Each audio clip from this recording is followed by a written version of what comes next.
Good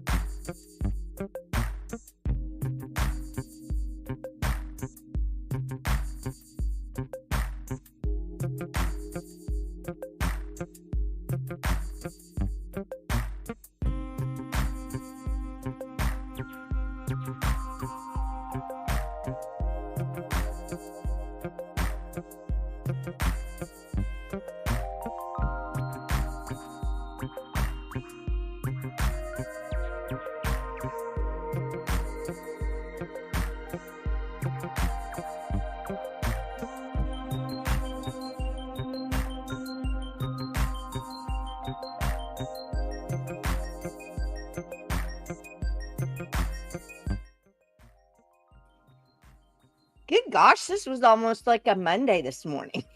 Jenny White making her panic first thing in the morning. Nothing like Are we going to go on? What are we doing here? Yeah, you already have enough things to troubleshoot and to keep up with and to watchdog over and Overwatch. Now you got to And then you left me and I'm like, what's going on? Yeah. Yeah, unfortunately. All right. Are you ready? Are you good now? Sure. Okay. Sure. All right. So I was dying laughing because you and Dr. Pellam are like, oh, where'd you grow up? So we can do all of that in a second. But I did want to mention we don't even have to waste time. I just wanted her to know that I grew up right there where she basically lives. We have the same stomping ground, just probably 20 years apart at least. I just think that's amazing. Yeah, I mean, it's always like that. You're just like, small world. Yeah. Okay, well, so guess what I did yesterday? Love it out there. Guess what I did yesterday? What? I went to Costco. Okay, so guess what happened at Costco? What? Zombie apocalypse. Why? Toilet paper was gone or something? Oh my goodness. So anybody who's watching this morning, can you please explain to me why toilet paper? Oh, really? That's all I want to know. I did it. I nailed it. Why? Well, because we've got all these strikes, all this stuff going on. You're missing my whole point. So, like, your whole concern, if the zombie apocalypse actually comes, and your whole concern is that you're not going to be able to wipe your posterior. Really? Yeah. That's it? I mean, that's pretty serious, Jenny. I mean, I'm absolutely dying laughing. Well, that sounds like first world problems. That's first world problem there. Well, it's so funny. I said, I turned around to one lady and I was like, hey, what's going on? Is it like the zombie apocalypse and I missed it or something? I missed like the announcement or something. Yeah. And she said, well, it's the first of the month because it was, October 1st yesterday. Yeah, it's the first of the month, but I think a lot of people are hearing about these ports and stuff like that, and so they're loading up on toilet paper. Hey, well, that look, it looks like it's right on time for some type of epidemic. We've got the possible war going on. We just spent another $8 billion. We're over there shooting down all these missiles. Just sounds like it's all just getting queued up. We gotta without a crisis. Remember we did our oh, I know. When I did our the podcast on the money. Remember what General oh heck, I can't even think of his name. I see his General picture. Oh heck, that's an interesting name. Well, I can see his picture just clear in the book, just clear as day, where he said war is a racket. Literally, without crisis, we can't pull all our future money into now. We can't go into this massive debt. Speaking of that, I'll just show you real quick, Jenny. Okay, but hold on before you do. Oh, you want to finish your toilet paper story? Go ahead. I'm seriously about to cry. So Mary is on this morning and she's on Rumble. So she's been chatting a little bit this morning and she says, buy the $40 bidet attachment. No worries when it hits the face. Yeah. There you go. Oh my gosh, I think I just made myself cry. That's dying laughing. And then of course, Julia's right. It's October surprise. Yeah. Well, it was first. Yeah, it was General Smedley Butler. That's who it was. Oh, okay. Hey, you found it. Good job there. Yeah. All right. So what were you going to show us now? Well, anyway, you know how much I love debt and how crazy all this stuff is. Yeah. Okay. Here's our national debt here. Let me get on this screen. Okay. Here's our national debt that supposedly, this is our debt, what we owe. Well, let's go down to a more realistic number that they're actually going to show us. So this is the U.S. debt clock. I use this all the time. Let's look at what's really happening in our country. So we've got here. Let's not and say we did. Yeah. Well, right here, what was this number? $102 trillion in total U.S. debt. Now, what that number is, that's credit card debt. That's mortgage debt. That's all the rest of the debt that's out there. That's just normal debt. 102 trillion. And then don't forget about our best friend down here. Let me see. Where is it? Credit card debt? No. I mean, that's it. That's in this number. That's okay. In this number here. Let me see. You're going to make me nauseous. I feel like I'm twirling around. Don't forget right here, U.S. unfunded liabilities, $219 trillion. That's all your pension funds. That's all your Social Security. That's your Medicare. That's your Medicaid. That's all just the BS that they just print money out of nowhere from a private federal bank or private bank. It's not federal. They just print this money out of nowhere. And one other thing, they just passed again, or they're getting ready to pass, or I think they just passed it, another extension for the government to go, another 2 or 3 months. Yes, I know. Yeah, you probably never in the past, you never really saw it constantly. Oh, we got to pass again. The government's got to pass this measure again. They've got to raise the ceiling again. They've got to do this again. We're at that point now, Jenny, to where we cannot operate as a country. We can't live our lives without massive debt. Now, you and I may not be in debt, or the people on this show, but most people are in massive, massive, massive debt. One day, that debt's going to be called. Okay, well, now that you depressed us all. Yeah. Can we bring on Dr. Pellam?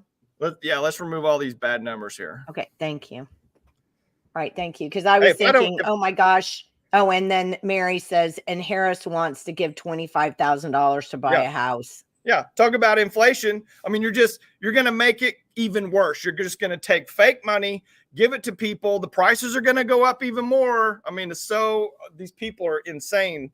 Their monetary policy, their monetary thoughts. There isn't a monetary policy. Yeah. I'm just pointing that out. All right. So shall we introduce our guest for today? Yes, ma'am.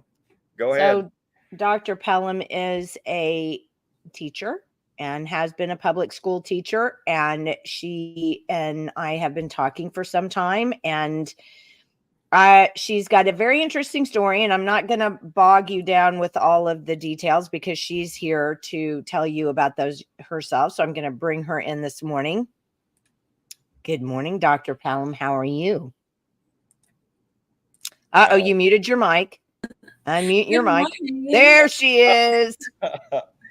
Oh, good morning. Good morning. Thank you for that segue, Michael. That was a ray of sunshine this morning, aren't you? Happy to help. He's like that all the time. Well, I mean, you can only work with what they give you, right? Michael, Mr. Ray of Sunshine. That'll be my next school board motto. My goodness. Okay, well, I'm going to call you Becky, even though you're Dr. Pellam, just because Dr. Pellam is a lot. But Becky, give me some background and give everybody some background on you. Just give your general background. Okay. Where did you come from? You came from Texas. I did. I I was fortunate to work for a really fantastic school district in the Panhandle of Texas, and I was a a junior high tennis coach and lead teacher there, and we were part of a great group. I would never thought I left. I had always planned. My goal was to get that 25 years of service from them. And then I fell in love with an Okie. And that's pretty much where my story starts. Oh no, that sounds like a bad deal. Yup. And said no Texan ever. All my dreams have come true, and I'm moving to Oklahoma. That was me in the spring 2021. It was, but I'd always heard about the Oklahoma Panhandle from my dad. He and my mom were raised in Montana, and they rodeoed professionally. And in the 1970s, Oklahoma City had the National Finals Rodeo. And so my parents, yes, we did. My dad had a lot of success there. He won the Saddle Bronc in 1977. Nice. Yeah. And he had really good friends up here in the Panhandle. They were in Beaver County. And since I've moved to Texas County, I have learned there's a lot of differences in Beaver and Texas County. But he always, Michael could agree or disagree. I don't know. Yeah. I'm all Texas County. You know that. Okay. All right.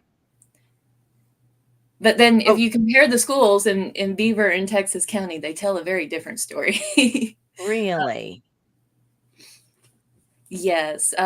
But, like Michael said, all about Texas County OPSU's here. I was so excited about that because the F hours and the program they've made is phenomenal. And the Okie I fell in love with went to school there. So all I heard were all of these amazing things. And then we just found our dream property. And so everything just came into place. And I had finished my doctorate shortly before we found this little ranch that we bought. And now, what's your doctorate in?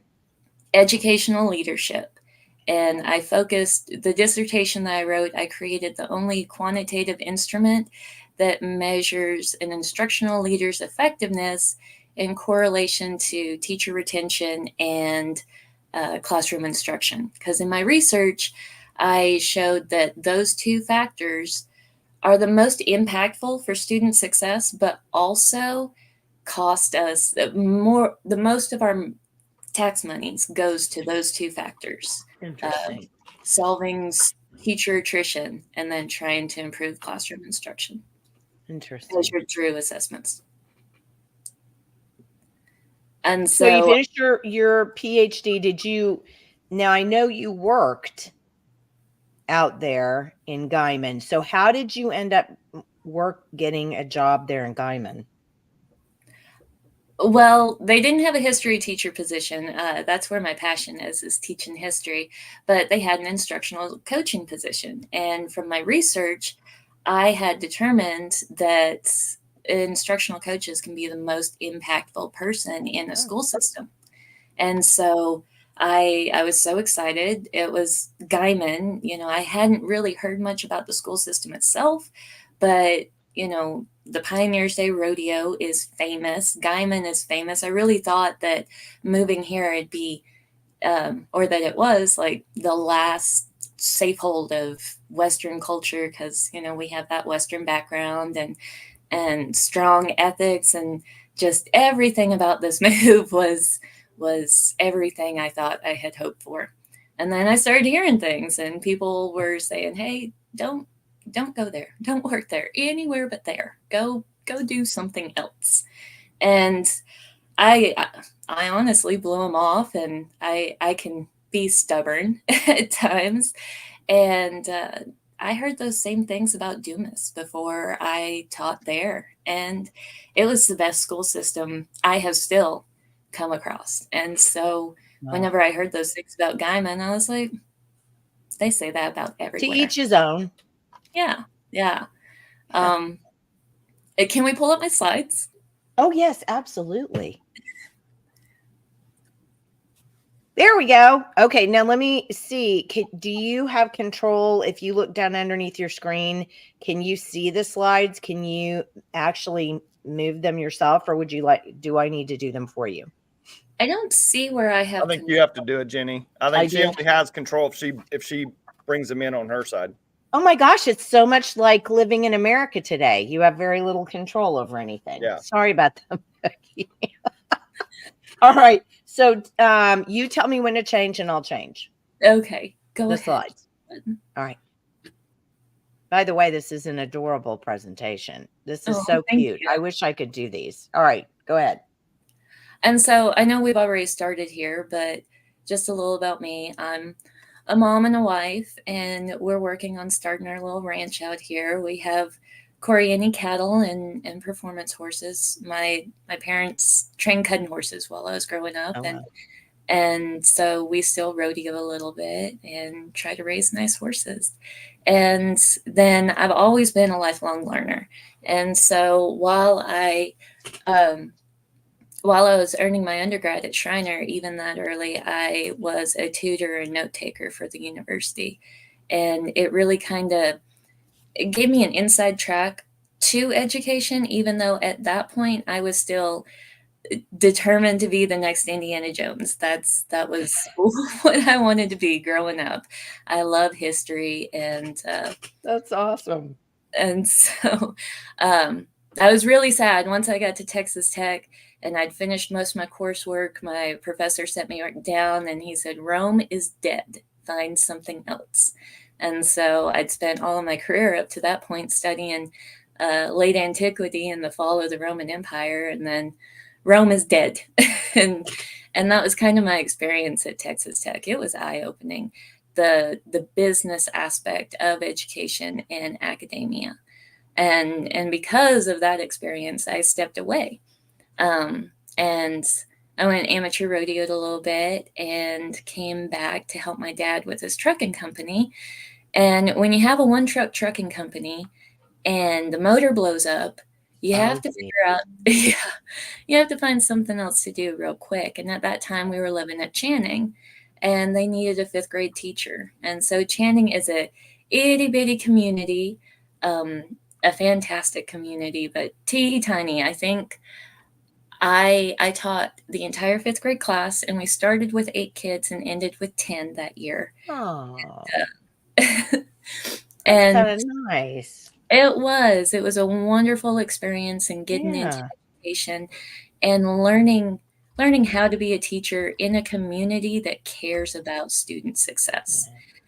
And so it was a nice introduction to the industry that is completely turned on its head since then, as far as my experiences go. But I taught in Texas for 7 years, and between UTSA and Texas Tech, I was a graduate teaching and research assistant for 5 years. And then I came to Oklahoma, and I've been a certified Oklahoma teacher for 4 years. You ready? Yes, please. Okay. Just say next. Okay.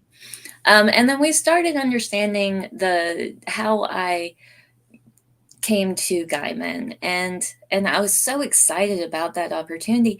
And the people I met before the school year started were so kind and so welcoming. It was so bizarre that on the first day of school, it was like a switch flipped and everybody was angry. And I'd never experienced a situation where the central office and building administration was at war with each other, as well as the teachers, as well as the parents.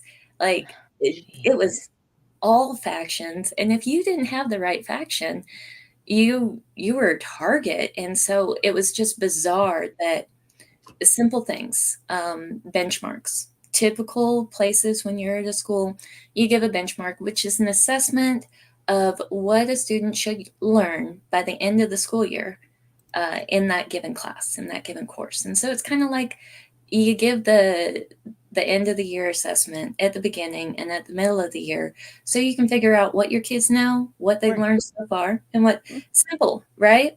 Yeah. Half of the high school, theoretically, but there had been such a power struggle happening, and I still don't understand the deep lying things that happen there. I may never know. The work that Visit and Mary uncovers, I keep seeing this growing trend of the really entrenched corruption that's slowly coming to surface in all of our, or many of our communities. And I think something like that is happening. I don't know exactly, and I'm not in the position to be able to understand those things. They're exactly happening at Guymon, but they had a phenomenal principal that year. And like I said, day and night, from pre-service to the first day of school, what his personality was like complete Jekyll and Hyde type thing. How bizarre. It was. I had no idea what was going on most of the time. In September, for 2 weeks, a string of fights broke out, and then a teacher was attacked from behind. A student was care flighted out. There was rumors that they had been curb stomped. I don't know exactly, because I felt like I was always intentionally left out of any loop that was going on. And because of that, I always tried to, okay, so what's my lane? My lane is to help my teachers teach. So what are we teaching today? Well, it's hard to focus on that whenever all this chaos is surrounding you. And so the principal resigned by the end of September. 2 weeks later, right before fall break, everybody learned the high school was going full remote for the entire second quarter. Not because of COVID, because the boiler needed replaced.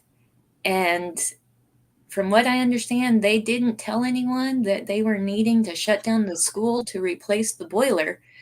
For some reason, it couldn't be done during the summer because funds weren't available from the state yet. But then other people say it was because they were trying to use that to make sure the bond passed, and the bond had failed. And so in retaliation to the community, I don't know, again, lots of rumors, lots of things I don't understand, but we went full virtual in the high school for the entire second quarter. Wow. Well, other people that are on here, I know we have several people on here who know way more than me.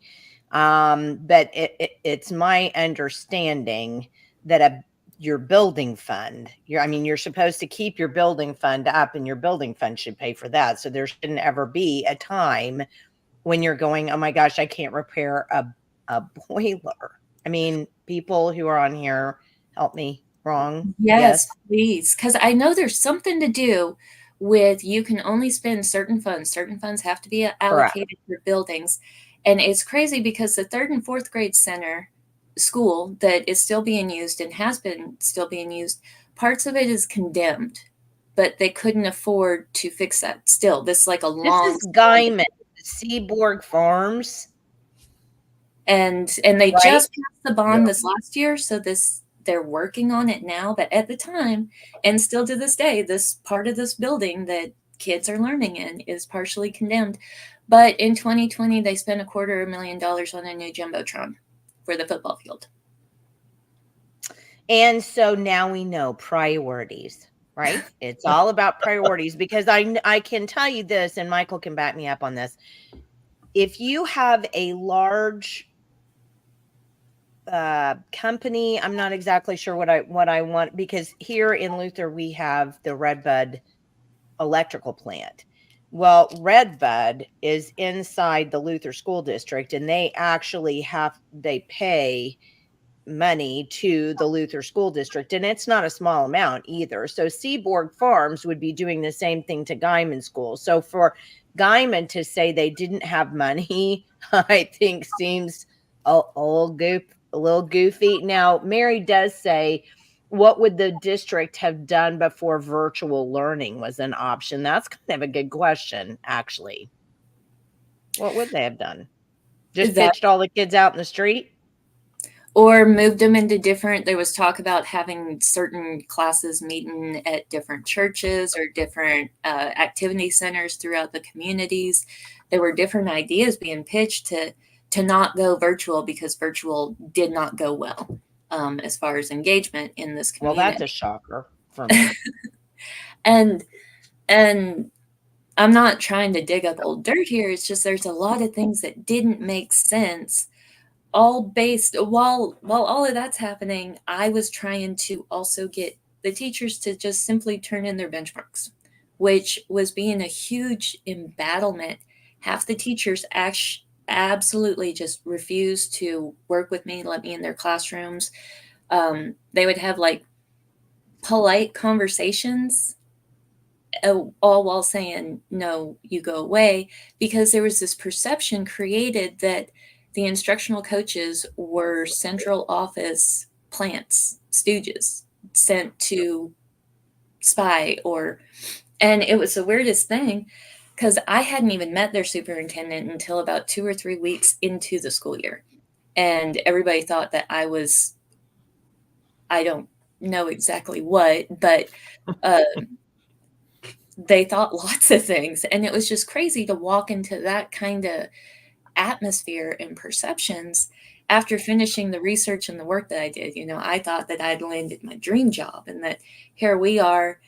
I'd done my research. It was a school where ACT scores struggled to be in the double digits. And so there was lots of room for growth. And having conversations with the assistant superintendents and the principals and all those things before the school year, it just seemed like a team that was really ready to turn things around. And I still don't understand the chaos, except that it falls into the repeated systematic trends that keep popping up whenever you do a deep dive into Oklahoma schools. And I'd never seen any of this before. I also had never seen where half the teachers absolutely refused to submit any benchmark scores. And it had become known that these teachers were refusing to do this. For some reason, these were the same teachers that every time the superintendent was in the building or at public gatherings, they were right there with her, acting like they were besties. Yet they refused to turn in these scores because I was a central office plant and just trying to spy on them. And so, what were there any repercussions to them not turning the scores in? Like you would go to do your job and then they would just refuse, and then what would happen? You'd go tell the principal or like what was the process there? I told the principal, I told the superintendent, and they refused to.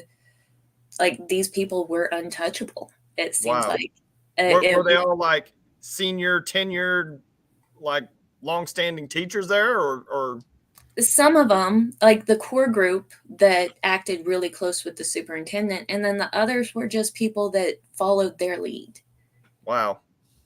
And it was so bizarre because it was becoming a thing. Other teachers were talking, they were talking to parents, they were talking to, because what it essentially does, and this connects with the state tying accountability funds to state assessment. If you're not giving those assessments in fidelity, it doesn't just mean that this class that didn't submit their assessment is inaccurate. It invalidates all of them. And so the teachers saw that and they were talking to the school board, and the school board finally said, okay, we want a report on the benchmark reports by school. Have the instructional coaches give us a report at the next school board meeting. And so we were sat down as instructional coaches and told that we were going to do this and we were going to show what it was supposed to look like. And I'm like, no, this has been an ongoing problem all year. And so I was pretty much told how I was going to lie to the school board. And so I reached out to the school board president and explained everything to her. At that point, I had always followed chain of command because and people tell me this, like, I don't know, sometimes I think it's a little bit of an insult, but I believe in the system. And I believe that if we do the system, follow the system of education wise, that it will work if we do it authentically when we're talking about authentic learning and closing learning gaps. And so those were the conversation that I was trying to have and the changes I was trying to make, and they were systematically being shut down. And so I reached out to the school board president and let her know. And it was everything that she needed to know, I think, to piece the puzzle pieces together. until she had me. She said, okay, I need you to talk to our vice president. He's been in this for a long time. He knows all the ins and outs. And so he called me later that week. I sat there, told him everything that I had told her, shared with him everything. He was like, okay, well, I talked to the other people and they said you're lying and you're just trying to get their jobs and you're causing trouble. Wow.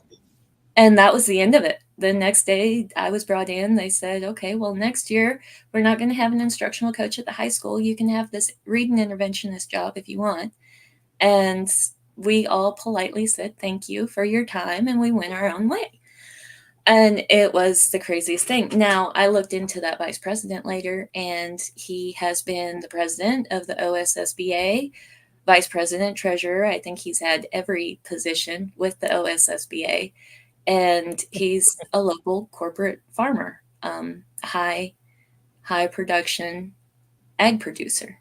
And so listening to you guys' podcast and rope and putting other things together, I'm kind of like, that kind of makes sense why I was just absolutely shut down. Why it all happened in the first place, I have no idea. I don't know why that principal resigned like he did, because he was a good guy. He was a good principal. I think you answered your own question. Clearly, they didn't really have any interest in good. And I have to say, I mean, wow. If that's not kind of an indictment for OSSBA, which we've been on for years, that's just good night. Have I missed slides? No, we're still here. Okay. That was just all on the left-hand side. So then I took a principal position, and I was so excited about this. It was a small school just like Channing. It was actually the first team that Channing played against. And so for me, it was just everything positive, small school, wash our hands of what happened at Guymon. I may never understand all the things of why that happened the way that it was, but I was so excited to just put all that behind me and start at the second school. And I can't say much because I signed a do not disclose, or what are they? NDA. Yeah. But before school started, I just think this is interesting. This is Mary. When's the last time you heard about a certified teacher being fired for low student performance? There's often no motivation where there's no accountability. Absolutely, Mary. And none of those teachers got written up. I got written up for saying that I wasn't going to lie to the school board. Wow. But none of those teachers all year that refused to turn their benchmarks in were written up, reprimanded, anything. There weren't even conversations with them. I mean, maybe personal, but there had to have been a reason why they were so empowered to not turn anything in. I feel like. And the local school board, the school board there, they knew about all of this also, correct? Yes. So ultimately, their representative, the people they represent, they're the boss. They're actually letting all that happen themselves, not just the principal or the superintendent, but the school board themselves are allowing that standard and that practice to go on. I just want to make sure everybody knows that. And that school board president tried real hard. She ended up stepping down as president because whatever happened, that I don't know what happened, she ended up stepping down as president, and the superintendent ended up resigning to be assistant superintendent at Enid. And so it's different people now, except that vice president is still on the school board. There's new school board members that I'm real hopeful for, but I don't know. I wish I hadn't assigned it because there's some things that I really wish I could share about that. So this is the second school. So this is the one that you went to act as principal? Mm-hmm. Yes. And they drove you out and made you sign an NDA. Well, it was kind of a situation where I uncovered a lot of things that were not kosher at all. They drove you out.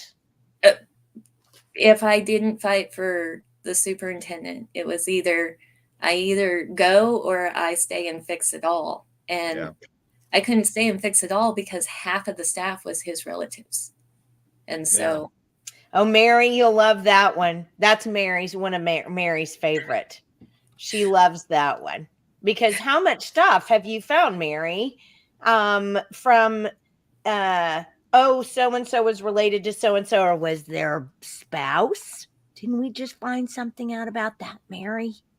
I mean, and they use the same crappy ass every time you say, well, there's too much, you guys shouldn't be, involved in the school. Well, who else are we going to hire?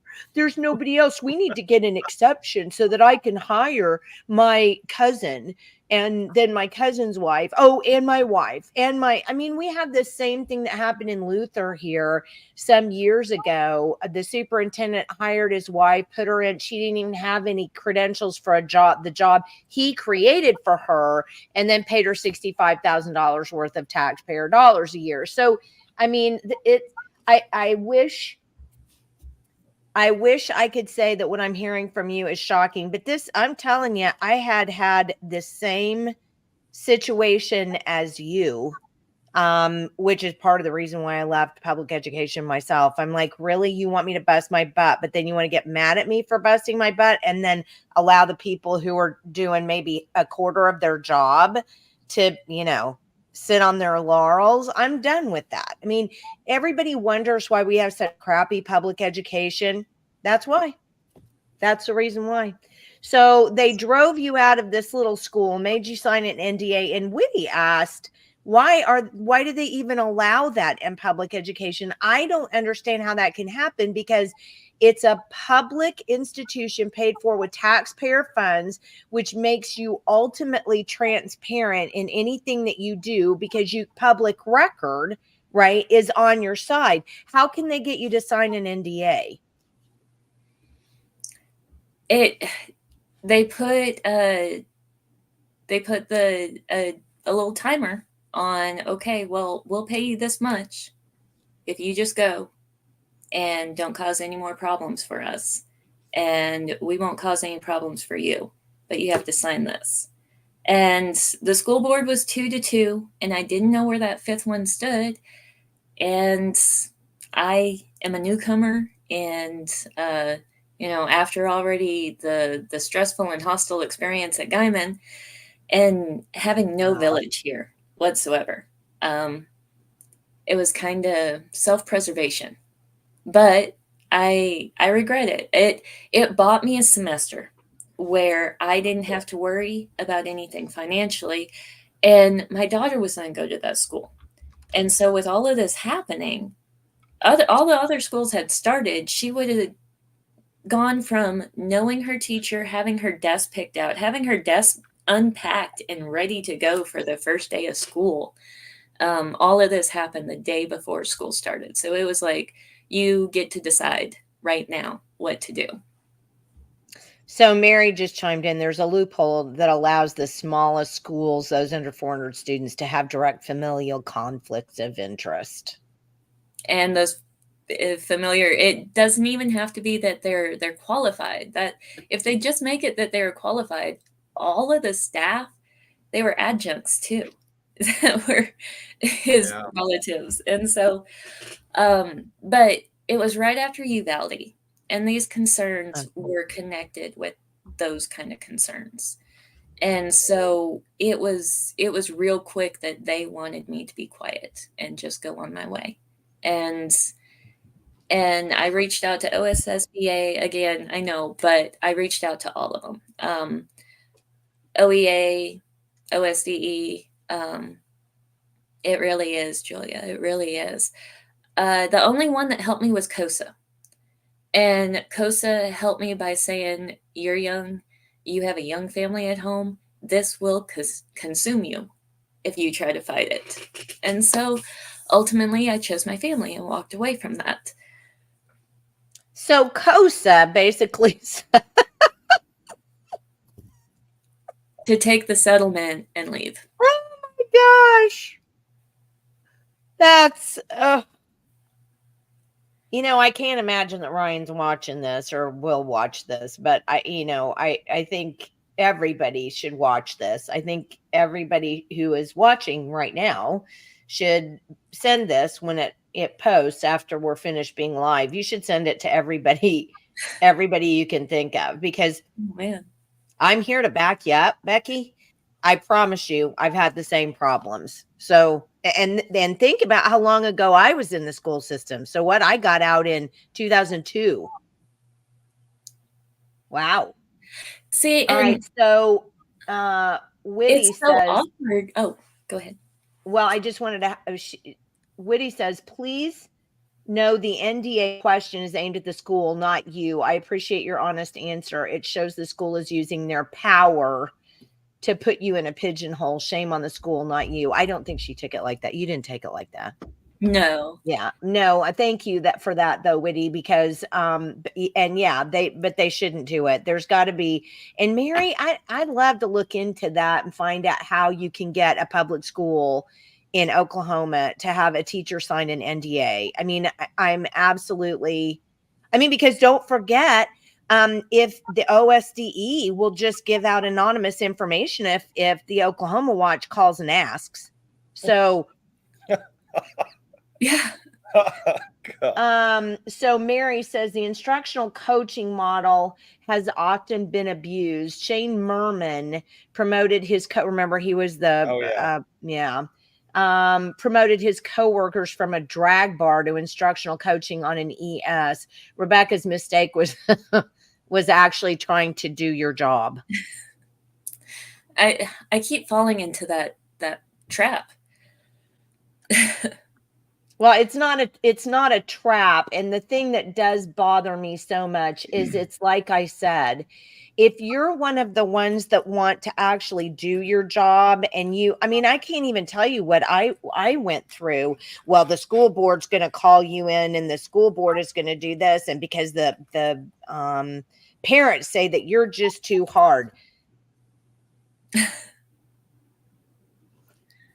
Wow, isn't that weird? So wouldn't you think, oh my gosh, this is great. I have a school where a teacher actually cares. And when I say actually cares, I was there at 7:00 in the morning. I didn't leave until 6:00 in the evening. I had a classroom that was full of animals and fish and plants and everything else. And it wasn't like I just came in. I was constantly on the job.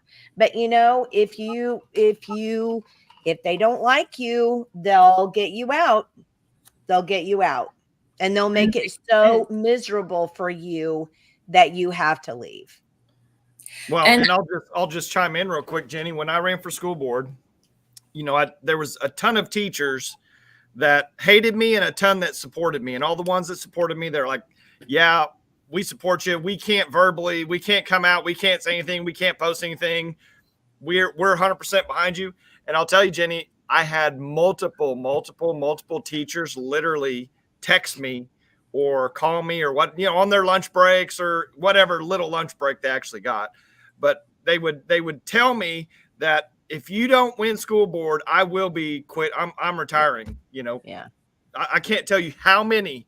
There's a large number of teachers that literally told me that if you don't win and we can't change things in the school the way that this is going, we're out of here. And that's the problem is real teachers like you, Jenny, like Dr. Pellam, like all these old school real teachers that really know how to teach, that love kids, love education.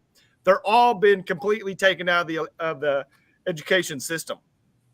Well, they just make it it's like Becky said, Dr. Pelham saying, they just make it miserable for you to say. They browbeat you, they put you in crappy positions. They do. They don't support you. They don't do. And then you're just like, well, what else am I going to do then? I can't just sit here and bang my head bloody against this wall all day, every day. It just is what it is. Okay, we've taken up enough of your time. Dr. Pelham, please continue. Well, and Michael makes such a key point about the teachers that are leaving in mass exodus are good teachers. And that should be a sign right there of of ways that we can do things better. And I'll talk about that later, but these things shouldn't be happening. And so that's why I'm sharing them. I'm not trying to whine and like, oh, look at all this stuff that I went through. It's that this should be the exception and not the rule. But in Oklahoma education, you can go to any school, talk to any teacher, and they probably have one of these stories. And that shouldn't be what we're doing to our professionals. But going back to my especially when they complain about results. Yeah, exactly. Especially now that we're tying so much funds to results, you can't do both. And so, after leaving that second school, I pretty much had a semester that I was able to focus on my daughter's education. And if it wasn't for finding out about virtual charter schools, I would have homeschooled her.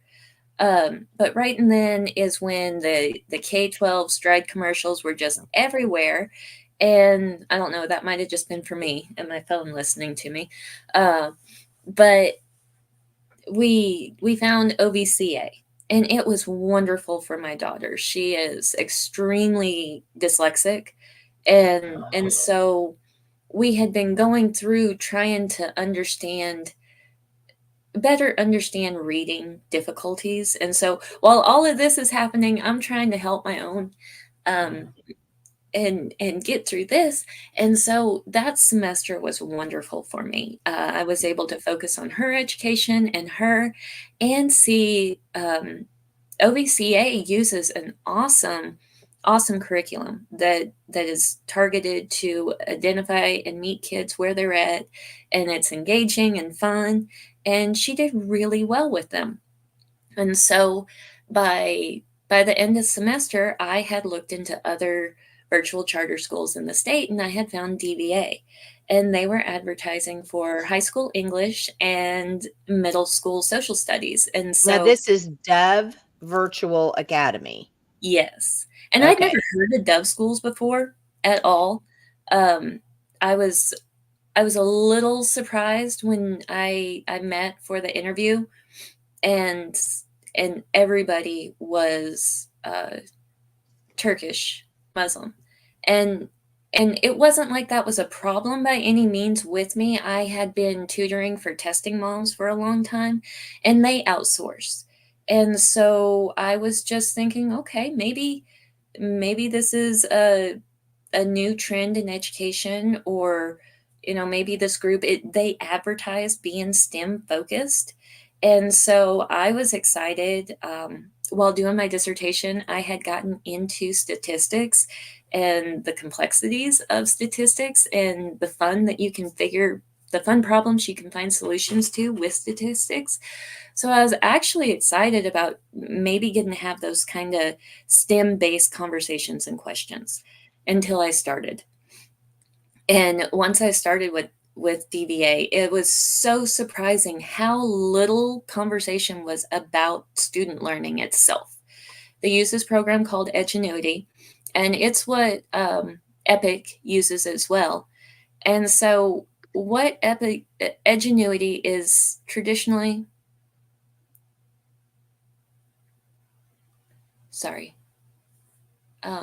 has set the example using NDAs. His state school board approved a $33 million contract with NDA. Now, what's NDA?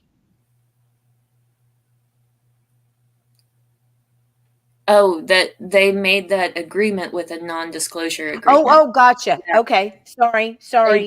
Well, didn't they just do that with all the teachers working on the social studies standards as well? Like they made everybody sign an NDA whenever they saw. No, I didn't know that. Yeah. And so I just figured that they're using them a lot. Oh, wow. I had no idea.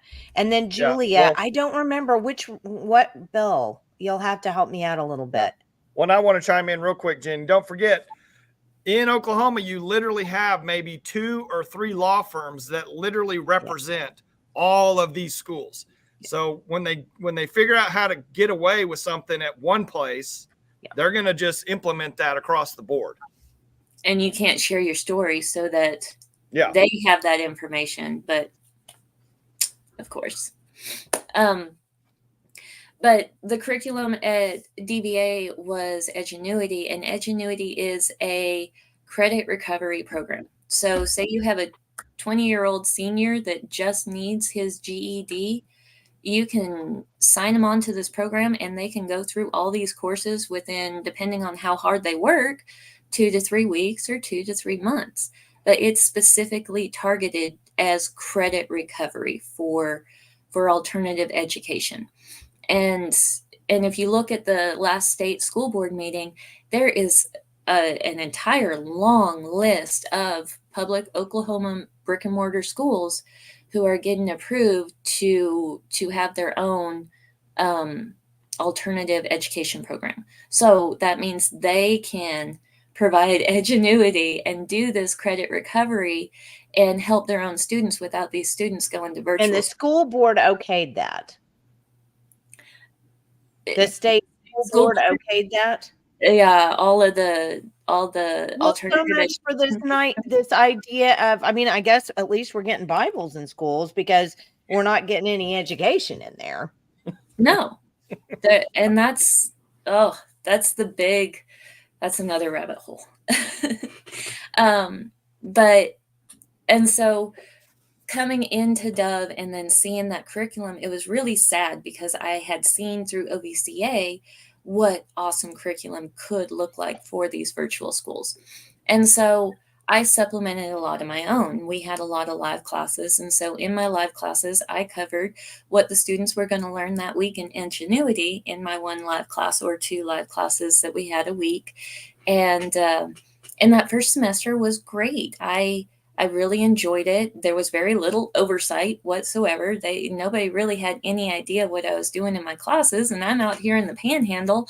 But for me, I was able to make my own materials and really focus on authentic learning until I came back the next semester and learned that I was the entire high school social studies and English department all by myself this year.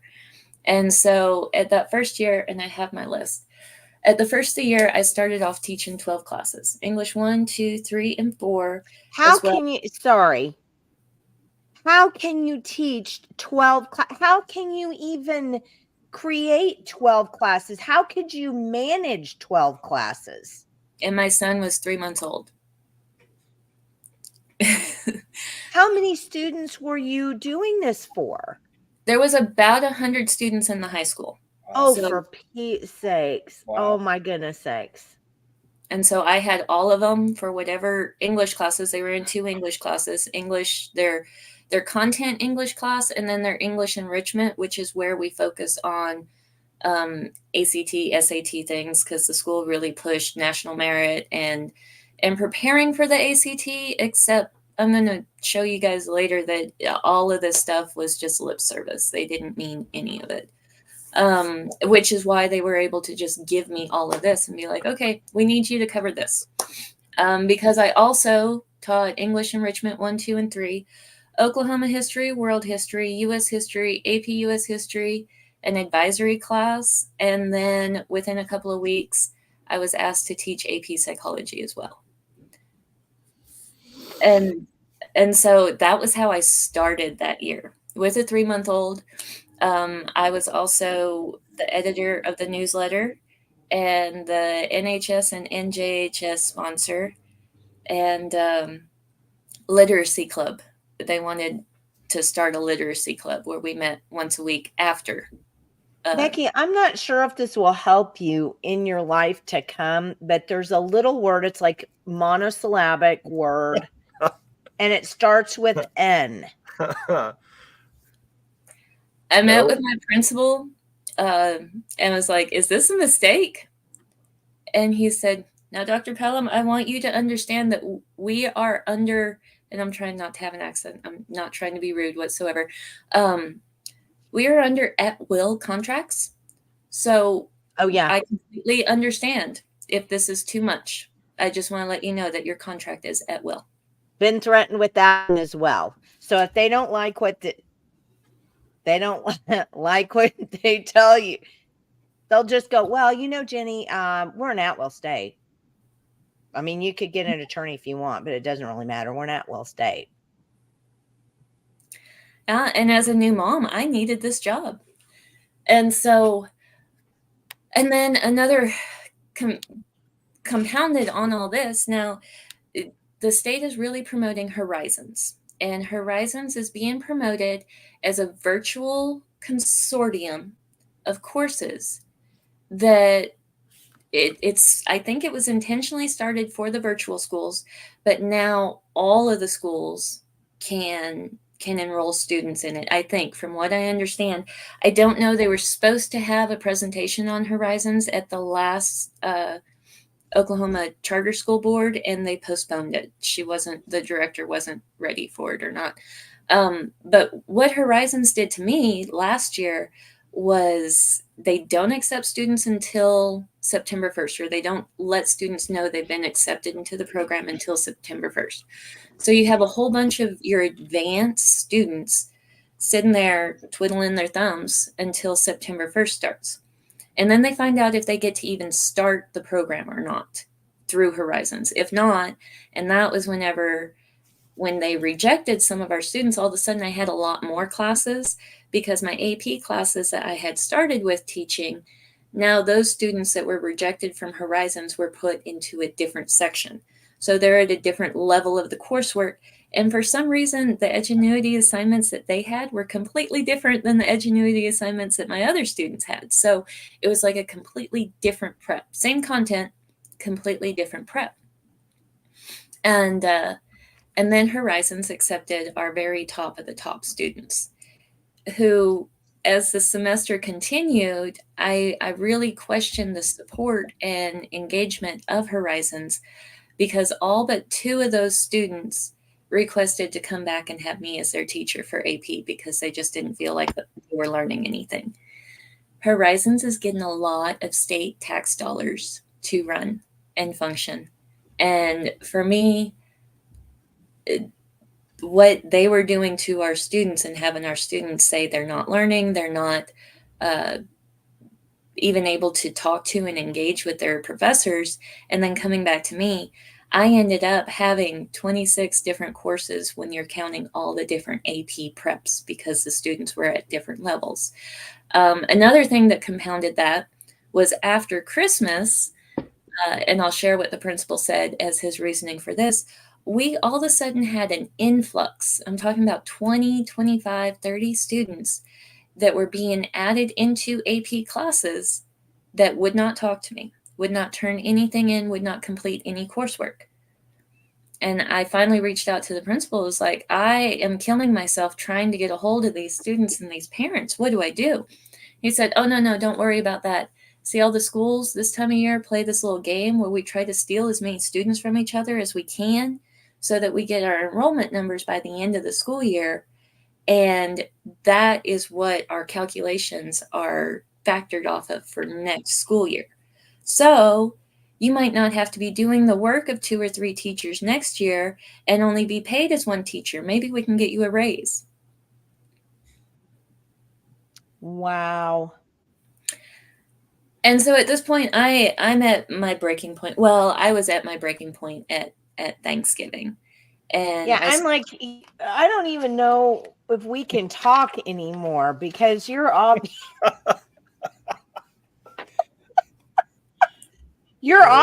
willing to put up way more than me. Just I'm like sitting here aghast, basically, at everything you're saying. But continue, so I can be more aghast. Well, I was teaching what I loved. And one good thing about virtual education is that it's not like brick and mortar where you're having to fight to keep everyone's attention. The kids that you're getting to work with virtually are the kids that actually care.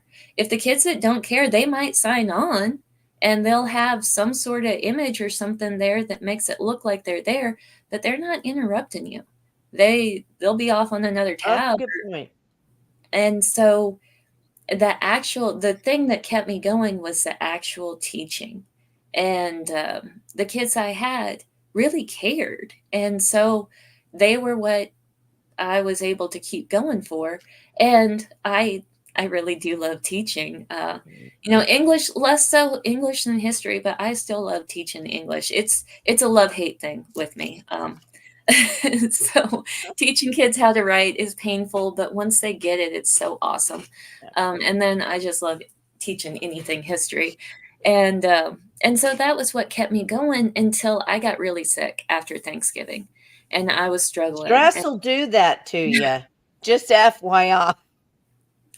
And 4 days after Christmas, I had an emergency uh, uh, a surgery.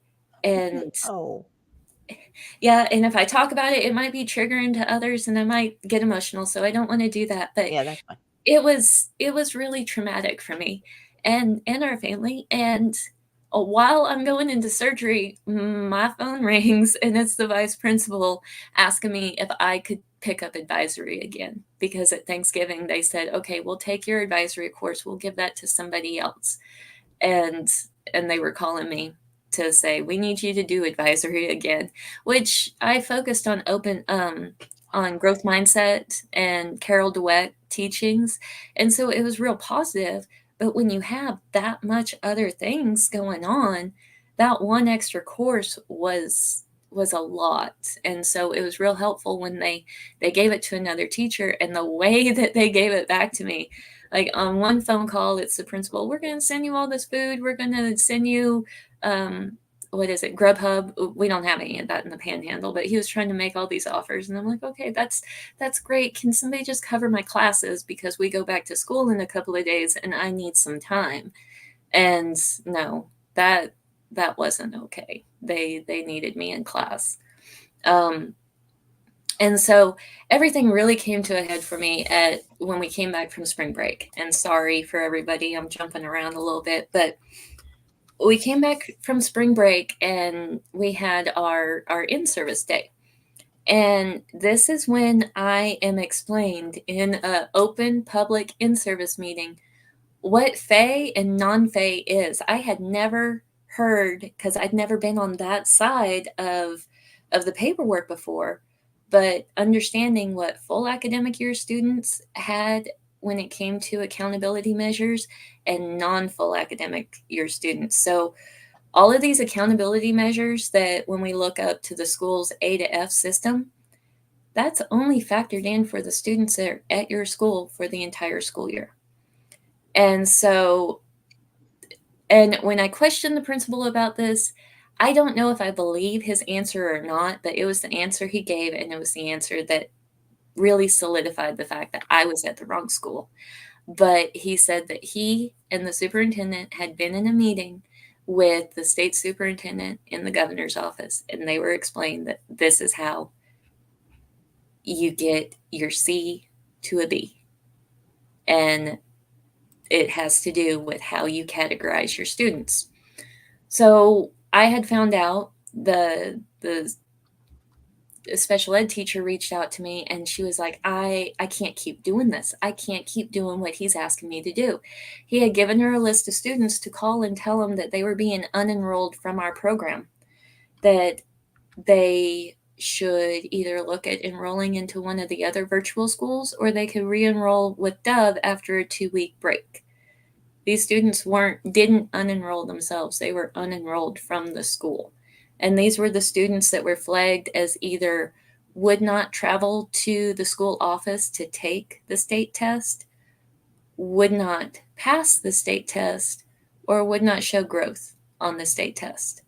And those are the students that were on this list. And, for privacy and everything, I can't just show this list, but I have the list, and I'd be happy to show the redacted copy showing that they did this to 40% of the junior class for the college and career readiness assessment. So for the ACT, for the accountability measures, for the high school, which they are very proud, they had 100% of their students show up and take the test. 100% of their students showed growth. They're very proud of their results when they doctored 40% of the reporting categories. And this, for me, this solidified everything, that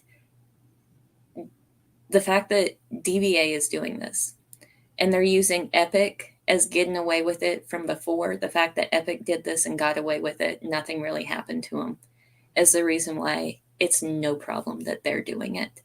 And so you have these two virtual charter schools that are really being, Dove is really being promoted as the premier virtual charter school in the state. And there is no conversations about authentic learning. The amount of plagiarism that was happening in my class, I spent a lot of my time emailing students and parents saying, hey, this is directly plagiarized. Or the amount of students that just wouldn't turn in writing assignments at all. It was. So here's your comment from Mary. DVA cracked the money code after 2020-21. Since then, they've tested 100% of the students allegedly by unenrolling students during testing. Even with that, 18% ELA and 10% math proficiency. I want to get an attorney and start suing the State Department of Education for malfeasance. Because why do we have a State Department of Education if they're not going to be policing any of this stuff? Then what exactly is their point? Are they just the arm for doling out federal funds? Is that their whole freaking job? I mean, that's what they did last week, right? The reason why they want you to sign NDAs is because nobody wants this stuff out there. Nobody wants that. Nobody wants them to tell their little stupid secrets of the way they screw over the taxpayers to get more money, and everybody falls for it. The legislators fall for it every year because they're scared to death of these educators that would rather cheat the freaking system than educate kids. It's just mind-boggling. Because and the proof is there. I mean, look at the results. Look how bad Oklahoma is in education. Look at less than in some of the best school districts in this state. Look at how less, 50% is barely proficient. If you go outside into these rural communities, you got 10 and 20% that are proficient. It's insane. Well, let's look at that. Jenny, can you go to slide 5? Sure. And click on the storm cloud? I can, maybe. Yep. Yeah, if you click on the storm cloud. Oh. No, it won't click. Aw. Because it's in a PDF, probably.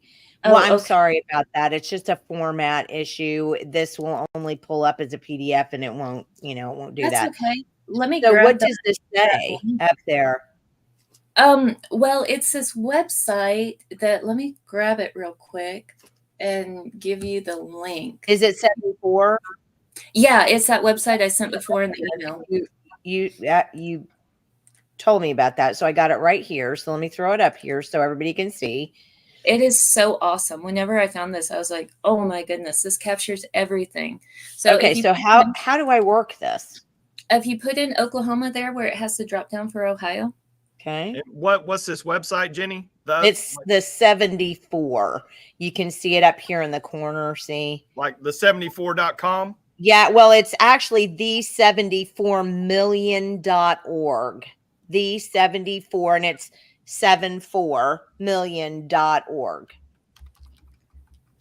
So this shows the reading proficiency rate of Oklahoma school districts, and you can hover over the gold ones are outstanding districts.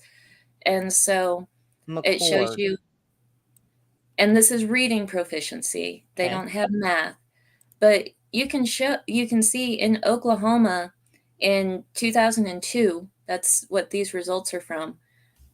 Our reading proficiency is, if you compare it with Texas, it's drastically different. Texas is about 40 percentile points above what this graph is showing us. So let's just point to this one right here. This is Chisholm, and 68%. So that still means what, 32% of kids aren't reading proficiently. That's pretty horrifying. Yeah. And And that's one of the highest And this is percentage. Oakdale. Oakdale is one of the richest Yeah. places in Oklahoma, and they only have so here's a point. Here's a point. So all of you people who buy into this absolutely ridiculous nonsense of more money equals more and better results, here you go. Here's Oakdale, one of the ritziest, most expensive places to live in Oklahoma, is certainly proper outside of Nichols Hills. 64% proficiency in reading.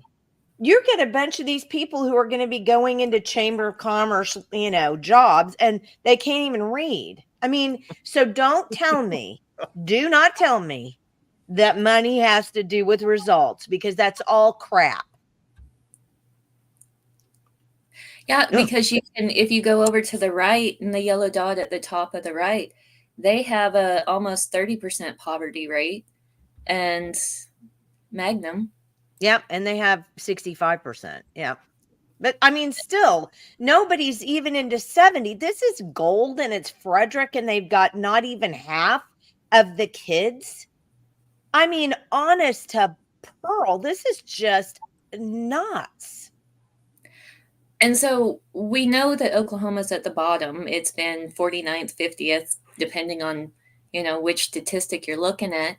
And so if we look at Oklahoma's trajectory here below 50% down to, 23%-ish, that's where our little line takes us. You can look at almost any of the other states, and we have the same type of poverty rate. But if you go to the drop down and click Texas, it'll take us on a completely different trajectory. And so it's... Oh, wow. Oh, wow. Look at that. Okay. It's locked up. Hang on.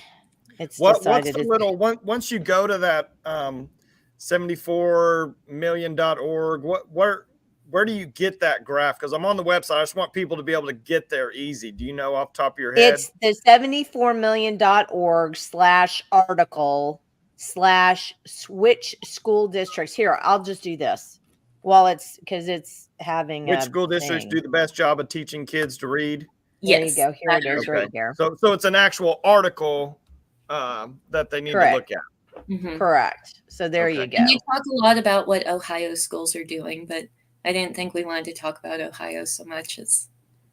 Well, and we can't do anything with this one. It's, for some reason, it's hung up right now. I think Oklahoma broke it.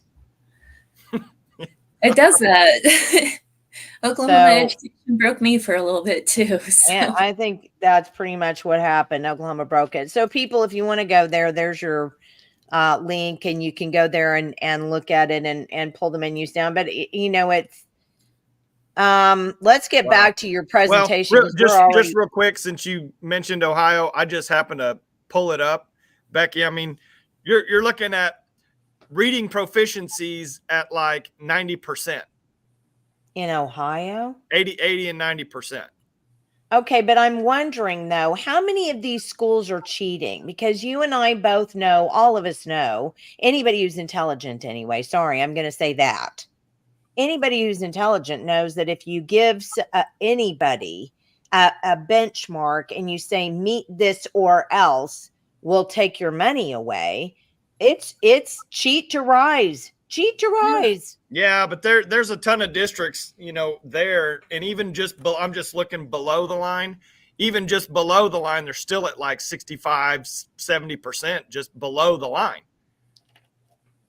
Oh, and Dov's good attendance rate. This is Mary. DVA's good attendance rate is dismal at 77%. The state average is 99, yet they tested everyone. Good point, Mary. Yeah. And I mean, so when I learned everything that they were doing, all of my effort was a waste. I know it wasn't a waste for those students, yeah, but it was still, it was they told me all year, whenever I brought any issue to them, whenever I tried to explain, no, our juniors have to take a U.S. history test. I couldn't even convince them of that. I didn't even have that much of a voice to say, no, the CCRA consists of all the ACT, so English, reading, math, science, and U.S. history. And they're like, no, U.S. history isn't a tested subject. Dr. Pellam, I mean, obviously you're a massively overqualified just teacher. You're able to take on all this stuff, do all this stuff. We know that there's a teacher exodus, but in your opinion, what is the point of getting someone like you out of education? I mean, is there a motive behind it? They don't want you asking questions. Is it a financial, like you're going to pull a string and there's something that happens? I mean, why do they not want someone as qualified, overly qualified like you in a school district? I don't know. I hadn't encountered this in Texas. Well, see, I have this theory about it because I've taught in several Oklahoma public schools, and I know what these teachers are like. And they do not want you showing them up and making them have to do any extra. The teachers that I knew, the vast majority of them, they want to come in, collect their check, and get out. They're not going to do anything extra. They're not going to do anything. And if you go around and you're showing them up by actually working real hard and you're there, it makes them super uncomfortable because they're like, I don't want him. Well, and then he might ask me, the principal might make me want to do that. I mean, sorry, teachers. I know there's some good ones of you out there and you have all my love and all my appreciation, all my respect. The rest of you suck and need to get out. See, and those kind of people I annoy. I really do, because and that's exactly what I'm saying. You annoy them because you're going to show them up and they may, and they don't want to get caught doing the bare minimum or even cheating or whatever it is that they're doing. So that's the reason why they don't want those of us who really want to do a good job in there. And there are more of them than us. And so what they do is they backbite you. They put rumors out about you. They talk bad about you in the teachers, whatever room. It's the Mean Girls Club. And that's exactly what it is. And everybody who's a good teacher knows what the Mean Teachers Club is. And that's what they do. Do you think this goes back to just the general, like OSSBA type of training and ongoing education kind of stuff? I mean, because like, for example, Becky said there was an excellent principal or superintendent or whoever, at Guymon that literally left. So it's not so much, I don't know if it's like, I always want to blame like that it's it's just a complacency in administration, but maybe it's not. Maybe it truly is like a gang of these teachers organized that literally just control these districts. It absolutely is. And here's the way that you know that that's an absolute fact. How many good teachers are organizing to go up to the Capitol to say, hey, help us out or anything else? But no, you have those crappy teachers that are out there organizing, going to the Capitol. You need to give us more money. You need to give us more money. Blah, blah, blah. Yes, that's the gang. And it's this Marxist, it's all from the Marxist perspective of public education and what they teach these teachers and what the OSSBA, does. It's all about reorganizing a child's ability to think about their surroundings, not teaching them anything that's actually going to help them in reality. Because if you can reorient a child's way of thinking, you can make them think anything, even if their parents, are trying to tell them something else. That's what Marxism and this whole way that Marxists took over public education, that's what they did it for, is to make public schools propagandizing tools. Well, and the best way you do that is by reorienting a child's way of thinking and not putting any effort into actually educating the child. And Linda says, ideology from the UN, federal government, Joy Hoffmeister, the ESSA plan, teacher to be the guide on the side, not the stage on the stage. The prime example is Tulsa Public Schools. Exactly. And if you looked on that 74 million site, Tulsa Public Schools was all the way down at the bottom. They had a 14%, even probably with cheating. They have 14% reading proficiency. There well, you I go. want to give just one more little anecdote into what you just said, because it just hit me. You know, when COVID happened and I was hammering the local superintendent about shutting the school down and doing all the stuff and the masking and all the stuff. This literally went back to masking the first time. When I met with her in person, this is superintendent at Guymon Public Schools, Dr. Grunwald, and I asked her about the masking and why they're doing it the way they're doing and not allowing parents to decide, you know, what's best for their kids. She literally told me the words out of her mouth. And I probably have this recorded because I recorded all my conversations with her. She literally told me that it wasn't up to her. The teachers forced them to do it. The teachers said, if you don't shut the school down, we're not going to come. If you don't mask the kids, we're not going to come. I mean, she literally told me that. But you know what? I do think that there are so many teachers, that whole teacher gang. I'm just going to start calling them a teacher gang.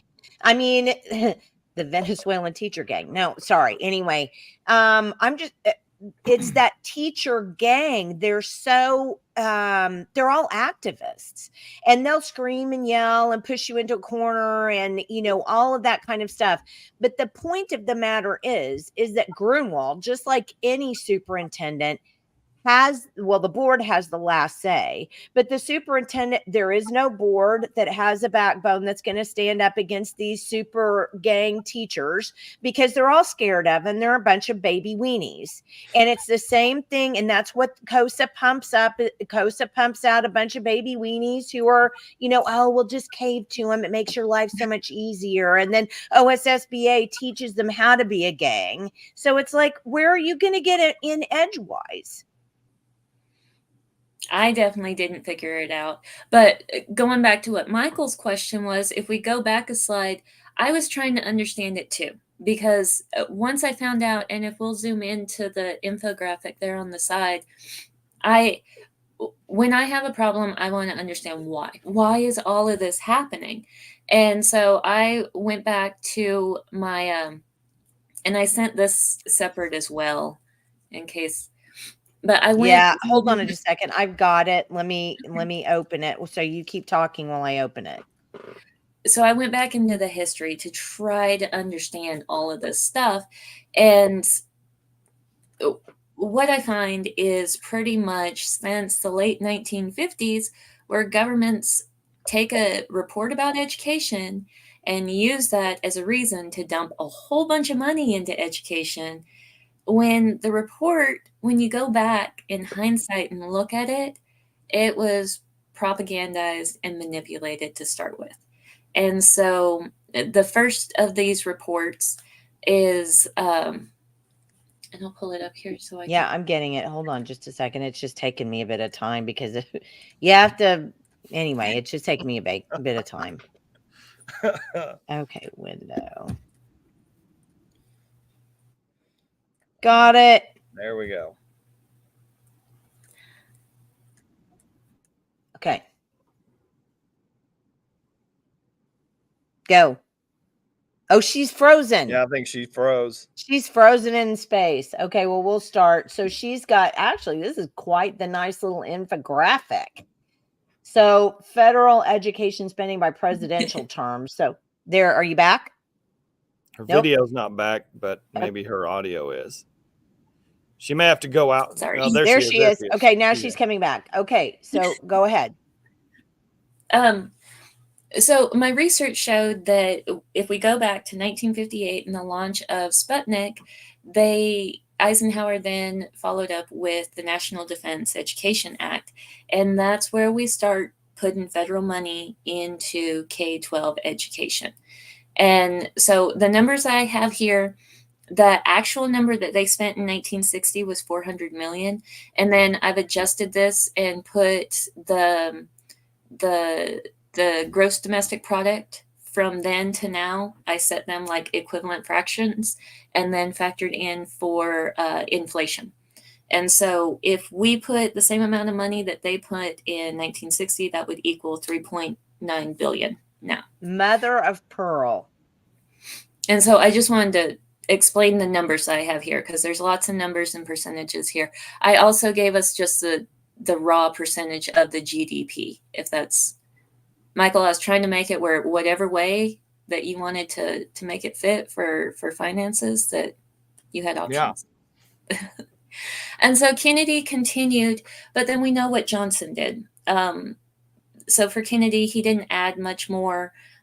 He kind of still focused on higher education and research, but then Johnson had them complete what was known as the Coleman Report, and that's the equality of educational opportunity.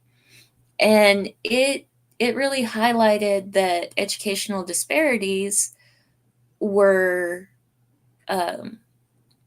based on society and needs. Yes. And so it was all poverty. It was a reaction to poverty. And that's where we got the Elementary and Secondary Education Act. Johnson, big 2 thumbs down and up just for good measure. I had the best experience at UTSA when the provost stepped down as provost to take on this research project to understand how the charter for UTSA happened. And it all has to do with Conley and Johnson and a whole bunch of hinky stuff that the school didn't think I'd find. They just told me, go read all of the newspapers that we have in our library from this year to this year. And it's Texas small. Oh, the drama. It was great. I wasn't. Oh, well, he was semester. He was a horror show. He was a bigot. He was the worst. He was, but he instigated this, and that's where we start using the ACT to decide how smart our kids are. Precisely. And so we just start dumping funds into this, and you can see how it just keeps growing from there. He was at 4% GDP and $3 billion annually. And then Nixon continued. Carter established the Federal Department of Education. And yeah. And Reagan, my first vote when I was 18 was for Reagan for president. But I'm telling you, Ronald Reagan screwed the pooch. He could have gotten rid of the Department of Education, and he didn't. I will never forgive him for that. All of my research shows, and it might be propagandized and biased, but it shows that Congress would not let him, that he proposed it, that it was... I was young during that time. And so, you're a history major, and you understand that because we learned this from Obama and Biden, that all you have to do is an executive order, and you get to run the country however you want. Congress is, that's just there so that taxpayers can suck down more education, more taxpayer dollars, and the people who are sitting there get to have these wonderful, wonderful retirement packages. That's all that's about. And Oklahoma education has a great point here as well. See, Reagan's vice president was Bush, and HW was pushing for us to have national standards. And so he commissioned the Nation at Risk report, or was a big hand in it, because Texas model was being pushed because Texas had created their assessments and had this entire education plan and program. And, I don't want to say too much bad from it, because it's a lot of the stuff that, in theory, if it's done correctly, I still believe there's areas that can produce awesome results. But the Nation at Risk report, of course, manipulated and manufactured a lot of stuff.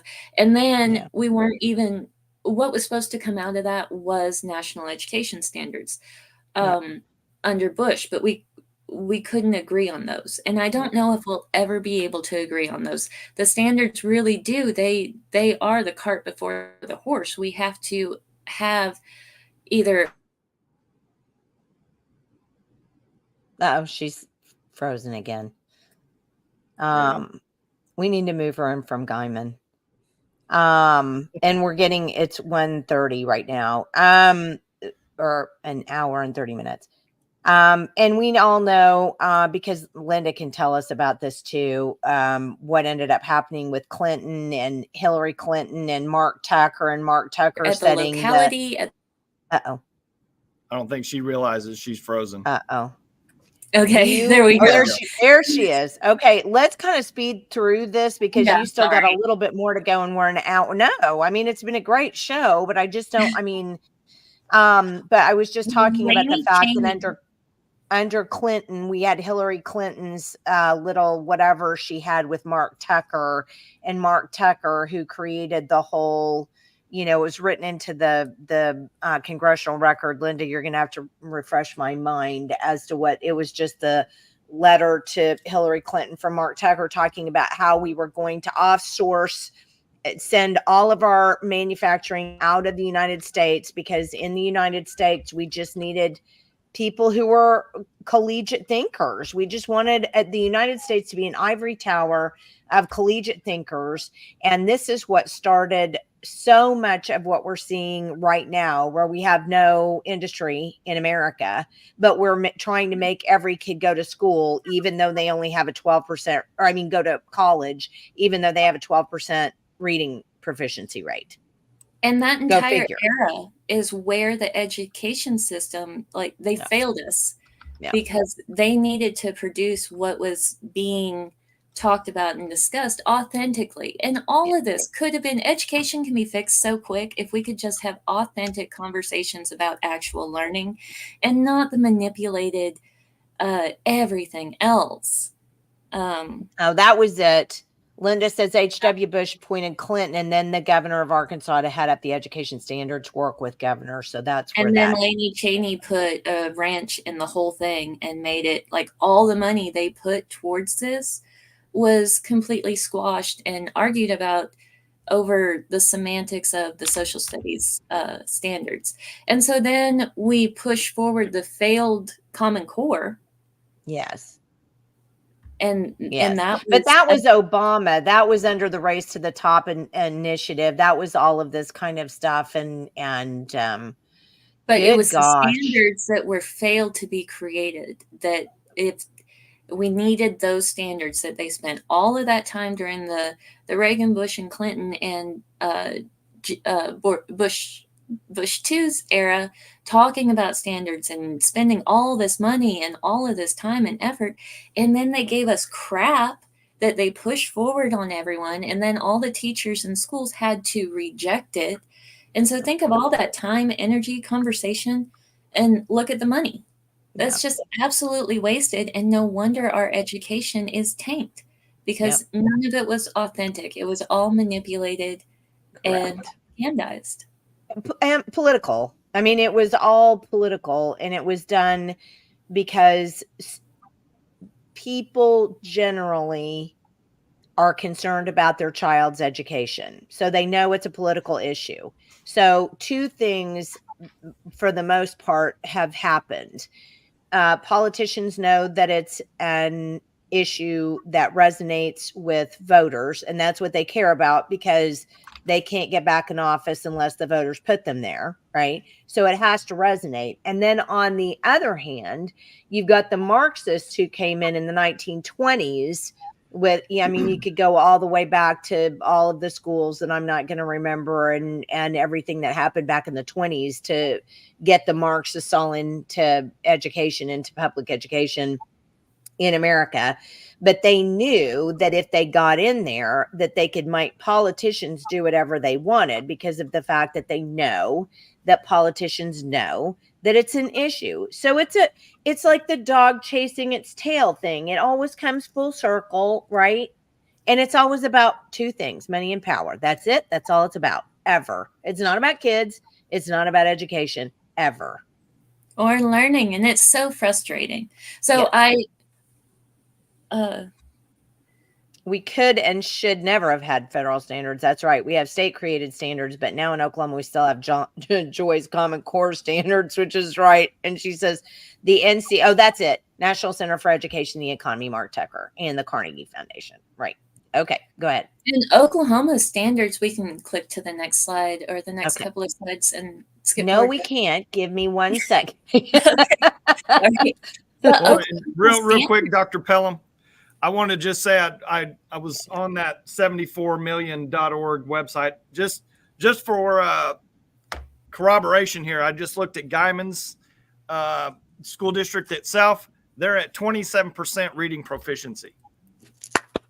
Oh, man. Way to go, Guymon. That sounds a little high from what I remember while I was there, and I was there for that year. Or maybe that's why it was high. I was there for that year. Yeah, that's probably it.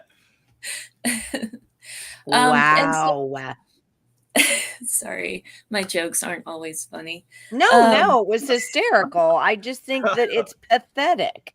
The whole thing is pathetic. Anyway, go ahead. We're dying to hear more. Well, through y'all's podcast has really been my way, because after finding that out about DBA and sacrificing so much personally, I was broke. I was a shell, but I'm still trying to help my daughter, and I have this doctorate in this thing that I really do love and enjoy. Yeah. So I went into my research, and you guys saw what my research produced. That was that little infographic that we had. And then I've continued my passions in my leadership theories, and I returned to my dissertation.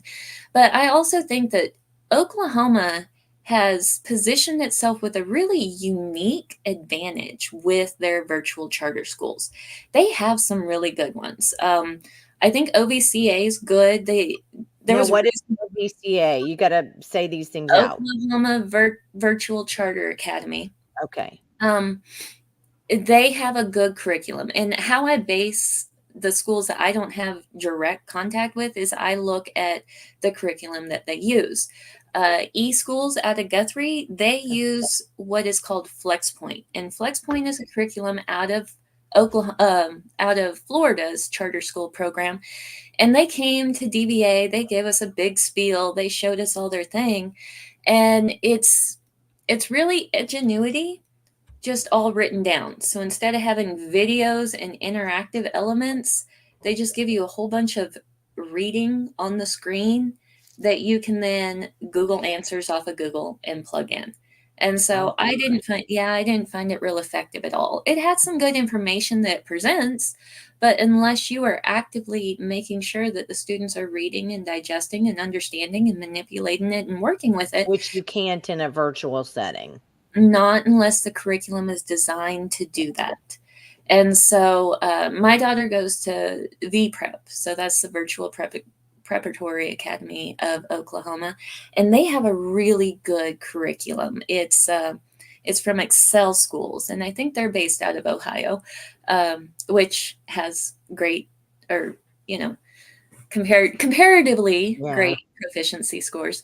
And I really like it. It targets where she's at and recursively works through there. And so I really think that after hearing Brian Shillham talk, I think that the Oklahoma Charter School Board has a leader who is actually interested and cares about authentic learning. Yeah, I agree with that. I don't know if the people who have been on the board and are continuing, that have had interactions with Epic and Dove and have known what they're doing and have allowed it, if they share his passion, I hope that his leadership can make that systemic through the board. With that being said, I really think that the board needs to create a streamlined accountability measure. They had at their last board meeting, they had Senator Adam Pooh come on and chat. And he made a real interesting statement. He said, I don't He expect there to be often makes more real interesting statements. but he said, I don't want there to be more charter schools. I don't want there to be less virtual charter schools. I want there to be better virtual charter schools. And that resonated with me because they can't. Our community schools, our brick and mortar schools are going through a time, I think, right now. I think that the stories that Mary with Visit are uncovering and things that you guys are finding through the people that come and chat on your podcast, I think that the localities, they're going to be slow to action, but it's going to be stuff that the communities have to choose Yes. to fix and do. I also think, like I said about the state school board approving all those alternative ed programs, there's at least 10 to 20% of these virtual students that enroll and you never hear from them again. These are students that weren't participating in the brick and mortar school, and these students are continuing to be passed around the virtual charter schools. We need to stop that. Those students, we need to either have truancy enforcement or something, because what we're doing by allowing those students to be passed around the virtual charter schools is bringing down the rigor in education provided in those schools, because those teachers are spending a lot of energy trying to reach those students. The teachers that I talk with that are in these positions, they're a lot like me. They actually care about helping their students learn. And there's really unique opportunities in teaching when you're in this virtual setting. And a lot of these students that you're getting in this setting are our most vulnerable in one way or another. And they need that authentic learning element, even if it's just an hour or two of live instruction in the day. You don't need those teachers being weighed down by the kids that aren't showing up. Their parents don't care. And my past principal told me that he had a parent tell him that they will not join a class, they will not turn in work. All that matters is that they're able to show that they're enrolled somewhere. Yeah. And then they get a whole bunch of money from the government just by having kids enrolled in a public school. That's so correct. Yeah, we need to police that so that our virtual charter schools are actually able to reach and help the kids that need this opportunity. There's lots of different reasons why a student should and could be pursuing these options while our community schools are fixing the things that they're fixing. The majority of our students should be in brick and mortar schools. I'm not advocating for virtual school over that, but we should protect this real unique and beneficial avenue that we have for education, because DVA and EPIC, I mean, what EPIC did is already spread into the other schools, and EPIC is still being allowed to influence it, and DVA is being promoted and allowed to influence it. We need to stop that. And I hear from parents regularly about EPIC. I mean, I hear just ridiculous stories from parents about EPIC. I just heard another one just the other day.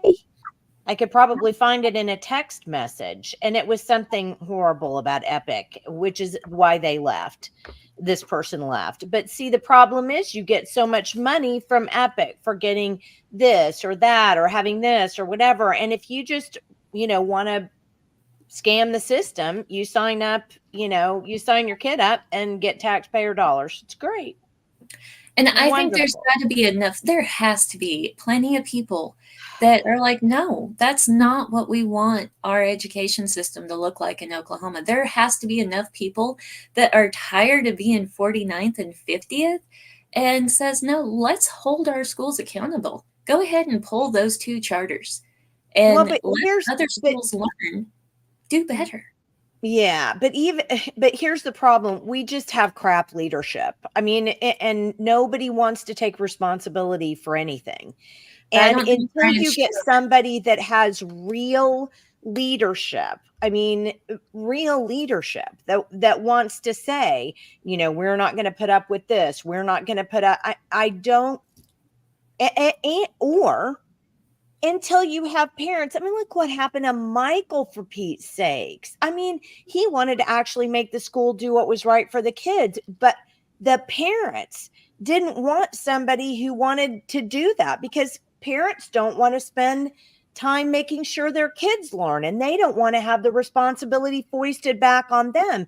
It's a cultural issue where we have gotten so complacent and such a big fat bunch of narcissistic pansy babies that all we do, I mean, we're so more, and like, and Julia said, we have trained, and I'm going to say one other thing, we've trained people to think they'll come out ahead in a crooked system. So they want a crooked system so they can figure out how to cheat it and come ahead. And that's what we're doing in our culture right now. We're actually giving trophies to people who can do that kind of stuff. And schools, they just get away, like you've said twice, at least twice in this presentation today. Schools just do it because they can get away with it, and they know they can get away with it. So why wouldn't they? Because they're trained by the alphabet agencies how to do it. And so I really hope that Mr. Shellam's leadership can fix these problems, because I really think that virtual education in Oklahoma can do a lot of good for these students. But also, I think we need to continue the momentum that is that you guys are doing, that Mary's doing, about talking about those systemic problems in the brick and mortar school. And so if you'll click to the next slide. Oh, another thing, and this was when we were talking about standards, Oklahoma standards are a mess. If you give the standards to any teacher, they're like, oh no, don't do that. Just tell me what I need to teach. Because the actual publication, like if you look at them, they are a mess. And it's so sad, because there are a lot of people that, if they aren't already a good teacher, they want to be a good teacher. And I think Oklahoma universities I think we're getting some really good professors, and there are a lot of really good professors in the education departments, that maybe our universities could take a lead in this and helping us figure out the problem that we're having with Oklahoma standards and curriculum. Because as it is now, everybody's like, oh no, you mentioned the word standards and nobody wants, it's such a negative stigma. And really all the standards is, okay, what do the kids need to learn this year in your class? And if we can't answer that, for instance, I was saying how Dove and Charter is having a negative impact on the other schools. Last year, my daughter's school was amazing. The live instruction was phenomenal. They still have great curriculum. But this year, the live instruction is cut in half. For an entire week, they have 90 minutes of ELA direct instruction. They have 90 minutes of math direct instruction. And they have no direct instruction in social studies and science. All of that is just through, yeah, I'm really sad. And I really think that by the low rigor established in EPIC and DVA, it's affecting those other schools that started out so strong. And so that's why I really think Mr. Shellam, please, because we got to save these other schools before they just do the same thing.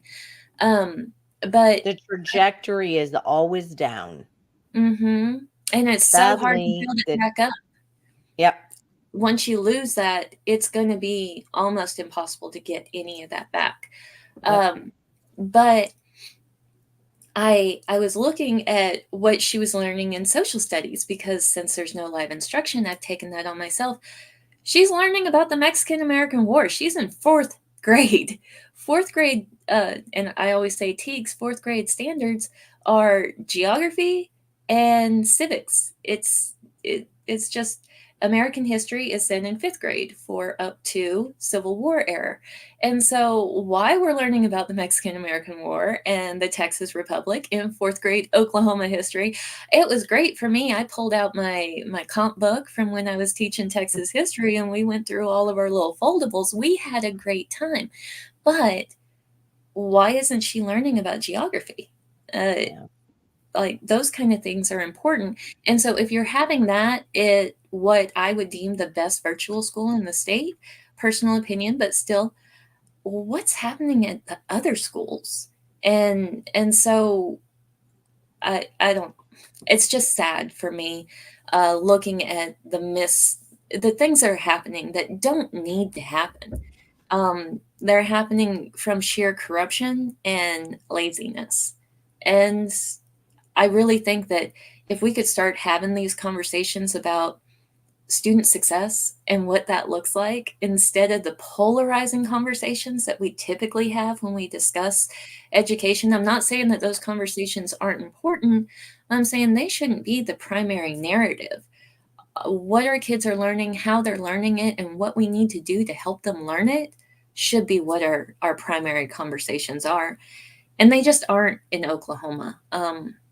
I was lucky, and maybe that's all it was. Maybe I was lucky to have been at least one good district where I know what authentic learning looks like. So thank you, Dumas. But I really think Oklahoma's missing the mark, because I don't think it would be too hard for us to turn this around and actually provide what our kiddos need us to provide if we were just willing to have those conversations. And Yeah, so but again, I'm going to disagree with you. I think it's going to be exceptionally hard because what we've fostered and what we have uh, praised, for lack of a better word, here is mediocrity and less. Mediocrity and less. I mean, and we've systemically we've nurtured systemic cheating. I think that's a good way to say it. I think we've nurtured systemic cheating. And to get back to the point where people are actually being responsible for their own work, and by that I mean the principals in the building. I mean the superintendents. I mean, to say, hey, if you're not doing this, you're fired, but not, I don't know. I see it at this point is that it just needs to burn down and start over, because I don't see how in the world you're going to pull anything back from the point that we've had it up to now, which is you have more people in the system that could care less about the system than you do who do. well, and that's a good point, especially about leadership and building leadership. And I think you're right. It starts there.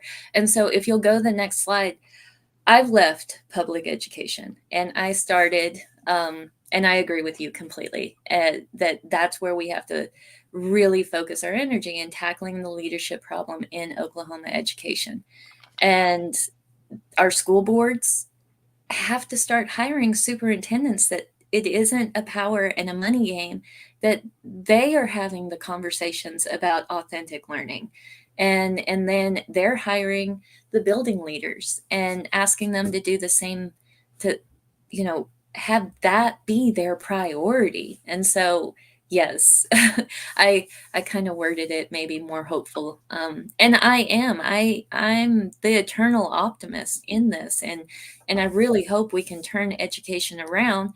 And so that's why, if you'll click to the next one, I've opened.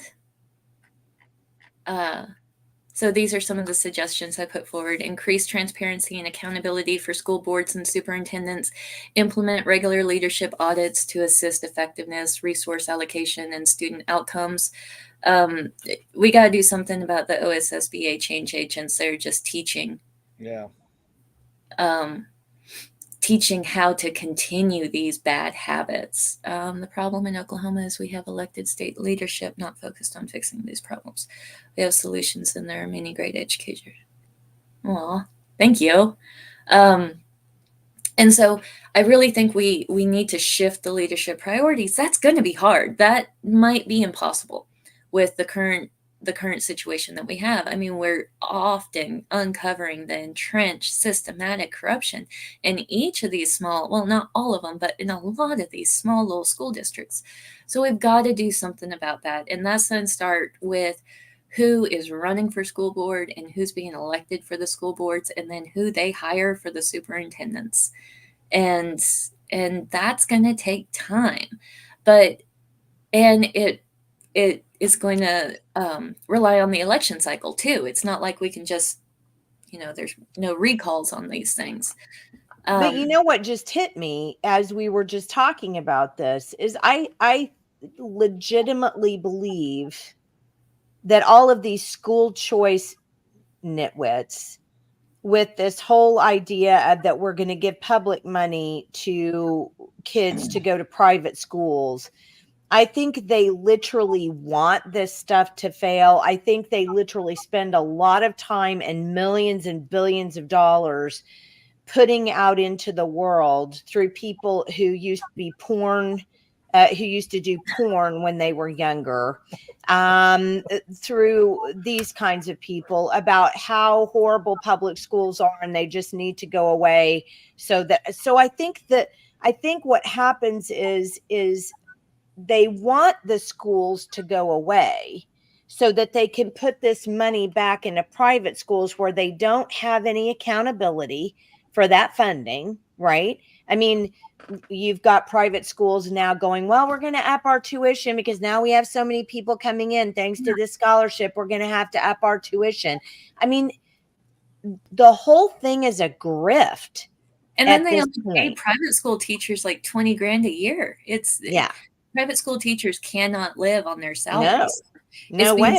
Supported as this great way to fix the education system. Let's go private. Those teachers are even less empowered than public school teachers. Like, I hear a private school teacher, and I'm like, oh my goodness, how do you survive? And then they tell me about their other jobs and things that they have to do. But it's all an avoidance of public fix. That's what the bottom line is. And that's what I'm so fired up about and have been pissed off about for so long. This whole thing is just a fix to avoid having to do anything to be accountable to the taxpayer dollars coming into the system by the billions.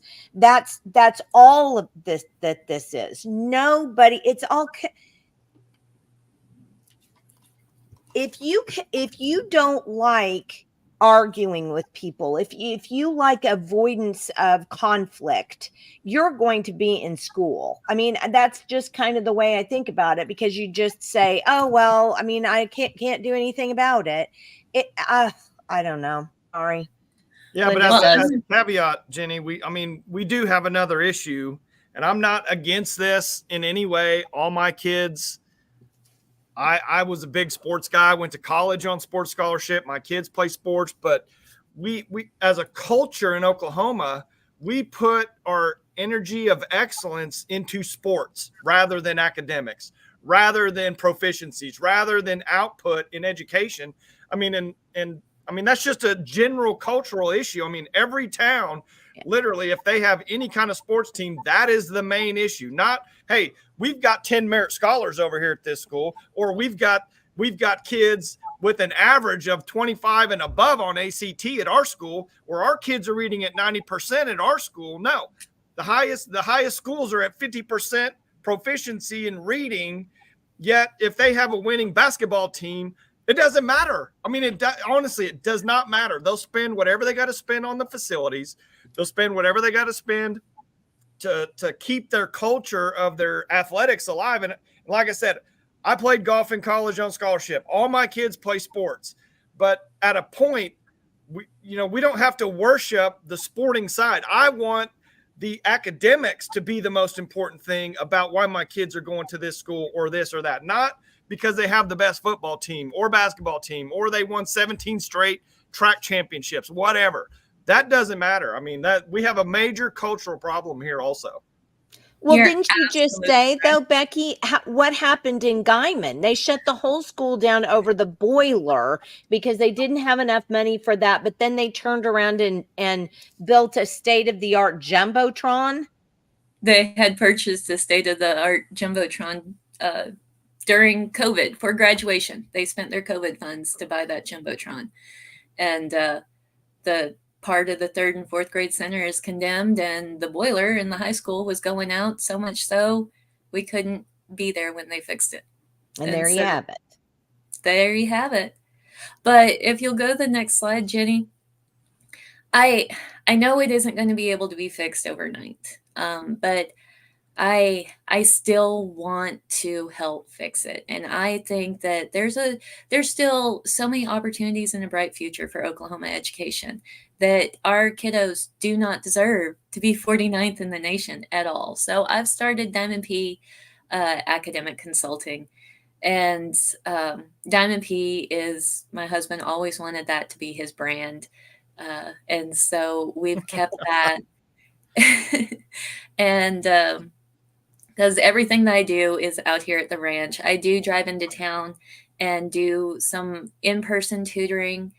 And so I'm tutoring anywhere from itty bitties to ACT and college prep, K through 12. And then I also am doing teacher certification prep. So any teachers that are needing help getting through that or their coursework. And then additionally, I have adapted and updated the instrument I created for my my dissertation. And so, Jenny, if you could click right I was just trying under to get number through 4. your. All right, My hold website. on. Under number 4. All right. Whoops, hold on, wrong one. Okay. There we go. But I've launched my leadership instrument, and so I'd love any schools that are wanting to have this as their conversation to focus on authentic learning. I'd love to work with them and us actually try to tackle this leadership problem through it's right now I've finalized and finished the active ingredients of instructional coaches, and I'm working on launching the next one, which is retention and instructional effectiveness. And so those are what I'm focused on and working on. And anyone that's wanting to have conversations about how we can help our kiddos here in Oklahoma, I'm here and I'd love to chat with you guys. Like I did at Rope way too long. Yeah. No, honestly, I'm happy for that. But I did want to point out, so Mary said, amen, Michael. There are a disproportionate number of Oklahoma superintendents who entered education as coaches. Priorities disproportionate. So yes, absolutely a fact. And Mary knows because she's got the Bad Coaches series. Yes, she does. And Yeah. it's so bizarre because as a coach, that was one of those things. You were excellent on the court and off the court. That's just to have that kind of athlete that you want to have to go to compete with. You got to teach them discipline and you have to teach them respect. And that's on and off the classroom. And so it's just without having sex with them, I might add. Yes. I mean, that's a must. I don't understand why we're having to reteach that part. And principals not dancing on young girls at school dances, those things. I guess we need to start with leadership 101, and then we can go into transformational qualities on how to inspire and improve education. Well, I'm so glad you came on because, I have been a passionate teacher. I just love teaching. If anybody said, you can do rope, which I'm pretty passionate about, or teaching, and that's you had to pick one, I'd pick teaching. I mean, and I'd leave it to Michael to do. I just love teaching. I love everything about it. Everything. But those of us who love teaching, who just love doing that, we can't survive in this system. I mean, there's just no way for you to survive in the system because you either love teaching or you love putting up with crap. I mean, and you can't like both of them. So, I mean, I think there's another thing that I thought of while you were talking about too, and I don't know. I think Mary and Linda both might agree, but hit me up if not so much. I think that the way that this, and Julianne might as well, I think that with the way the world is going and the World Economic Forum's decision about what the world needs to look like by 2050, they have to have a compliant population to get there. Those of us who are saying, wait a minute, we don't want to eat bugs or fill in the blank, whatever it is. We don't want, your carbon capture pipeline in our backyards waiting to kill us. I mean, those of us who are willing to stand up and say something about this, we need to be scrubbed out of the population because we have to have a compliant population.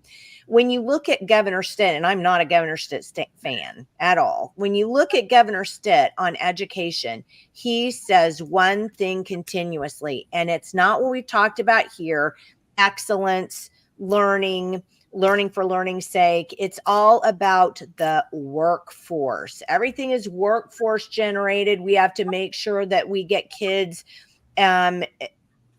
in line for the workforce. By the way, we have a carbon capture facility and we need to have some people working at that, but we're not going to make these private investment companies pay for that. No, because they need to get money to the people who are investing in them. So no on the job training there. We have to use tax dollars to teach those kids how to take on a job that will benefit those investors who are investing in it. It is such a pile of crap. And how parents don't get that. Learning is a lifelong thing. It's a way of looking at life. It's a way of looking at the window and saying, I wonder what causes that grass to grow like that. Why does that happen with this? And why is the ground brown there? It's a way of your brain functioning which actually makes you more intelligent. All the stuff that we're pumping into kids right now is rote garbage that's meant to get them a job. And that's all we care about because we love the Chamber of Commerce. We love the Chamber of Commerce in sports. That's what we love. And the Chamber of Commerce says, hey, we need to educate kids for jobs. No, 1,000 times no. No, we don't educate kids for jobs. We educate kids for kids.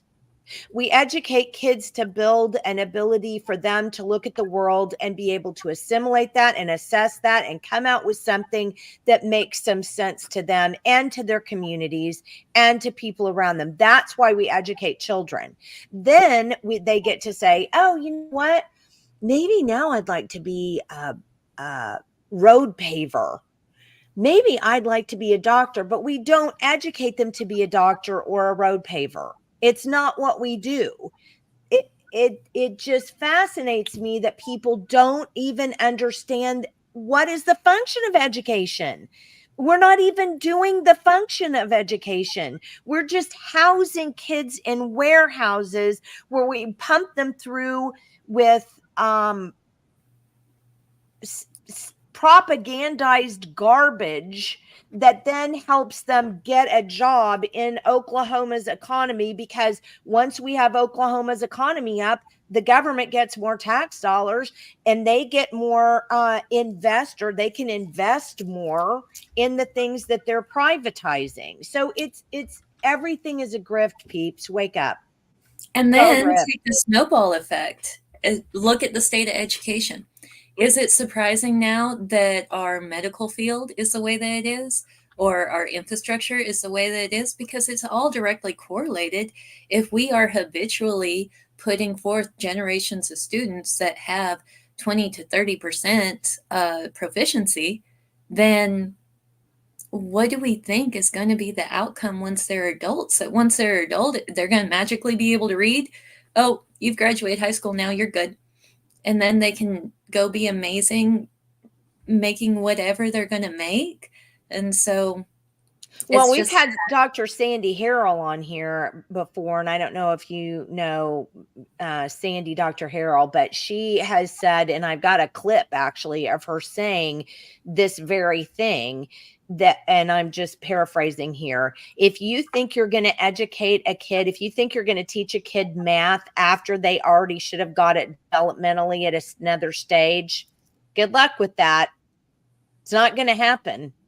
You have a window. You have a window for them to get this stuff. If you Absolutely. can't get them to get this stuff in that developmental window.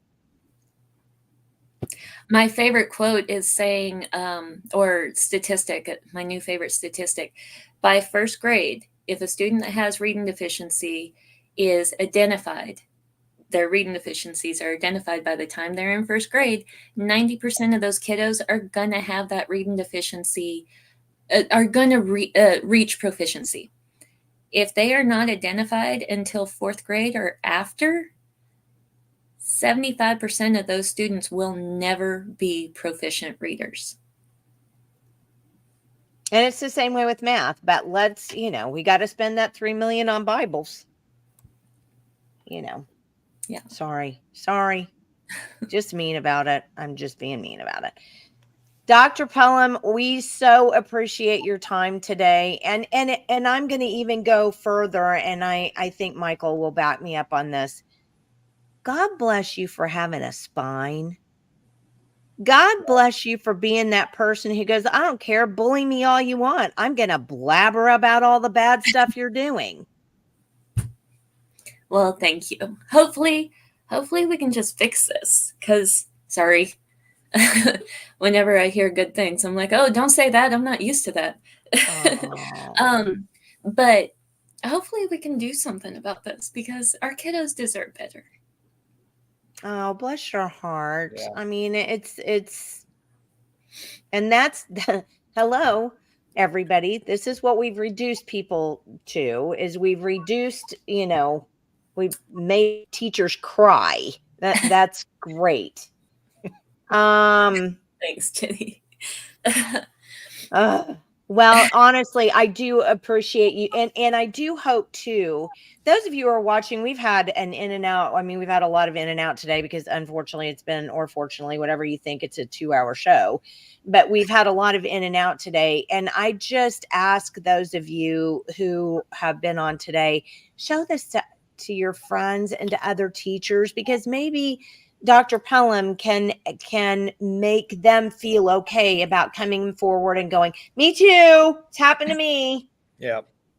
Because if we don't start getting a movement of teachers, good teachers pushing back and going, I don't care what you do to me, bully me all you want, but you guys are doing the wrong thing. You're not educating children and you're cheating. You're cheating the taxpayers. You're cheating parents. You're cheating the kids. You're cheating society. You're cheating everybody. Stop it. Knock it off. So God bless you, Becky. Thank you so much for being here. Bless you all for letting me come take up all your time this morning. I really appreciate what Rope is continuing to do, and everyone else that I've reached out and talked to. Thank you for helping me feel empowered enough to start this venture, because I really hope that anyone that feels this way and that this resonates with you, that we can work together and that our kiddos can find success, and that Oklahoma doesn't have to be in the 40s anymore in education. Well, and if you're a parent who cares about your kids, contact Becky. You've seen the website. Get on it and give her a call, and she can help you out. So, all right. Well, God bless you, sweet thing, and you take care of yourself. But we will talk to you more later. I mean, we'll talk to you more. You're not just out there. We know who you are now. Thank you. All right. Take care. We'll talk to you soon. Oh my goodness, that was a long one. And thank you guys for staying on with us. We so appreciate you staying on. Thank you so much, because what she said, Becky is a great educator. You're right, Linda. Yeah. Absolutely, she is. And we need more of those in the classroom, and we need more of those in general. So I'm so glad she came on and talked. And I do hope that she gives rise to, I hope she elevates other teachers to want to come forward and out all of this stuff. And I wonder if there's a way to make NDAs, non-disclosure agreements, illegal in public education. Yeah, I'm sure there's a way. Well, I mean, outside of like personal and employment type of contracts, information, there should be nothing that is able to be hidden. Yeah. Oh, and no, Mary is thanking us. She said, "Thank you, Becky and Rope." I'm like, "No, thank you, because thank you, Mary, because of thinking of all of the things that she's done to bring aware. I mean, I think Becky will end up being just like Mary, where Mary's done so much to help these people who have been abused in the system for so long. And I think Becky can end up being that exact same person where she just elevates people to say, you know what, she can do it. I'm going to do it too. And that's what we need, is these good teachers speaking out and putting the Mean Girls Club, the Mean Teachers Club, getting rid of them. Well, I want to put, before we close out here, I want to put a couple things in perspective. First, I want to put this back up from Julia, because let's say what this is really all about. Here's the Oklahoma budget. This is just, $3.86 billion. Are you getting the output? Are you getting what you for your money? Are you getting the results, the productivity for your money? 3.86 billion. That's a lot. That is a lot of money. Hey, Michael, don't you work in investments? Yeah. Okay. So is that a good return on investment? Would you invest in that? Would you tell your investors to invest in that? Yeah. I don't What's see the any ROI? Yeah. 10%. Yeah. What kind of return are we getting out of that? And then here's the larger issue. Here is 224 billion, distributed by the federal government to its 10 subcomponents. It's all about money. It's all about the love of money. It's not about actual critical thinking. And you kind of spun into that right there at the end with Dr. Pellam. If you have people, we don't need obedient workers. And I would tell anybody to go literally just type in obedient workers with George Carlin and watch this 2 or 3. I mean, it's so bone chilling, literally what he says. We can play it, but we don't have time. But what you were saying is, when you create just a workforce, now you have people that are dependent on that system. You don't have people that solve problems and create, they create the businesses to solve those problems. That's what they do not want. They do not want people that have high IQ, high reading comprehension, high application of their education, because those people will go out and they will solve every single problem that we face. They don't want people solving any of those problems, because those problems create money for the government, because there's crisis, there's issues, there's this. The government wants to solve all these problems. We don't want the government solving any problems. All we want to do is have the government secure the border, protect our liberty and freedom, and that's it. We don't need the government to solve any problem. You educate these kids properly, these kids will solve every single problem out there in a short amount of time.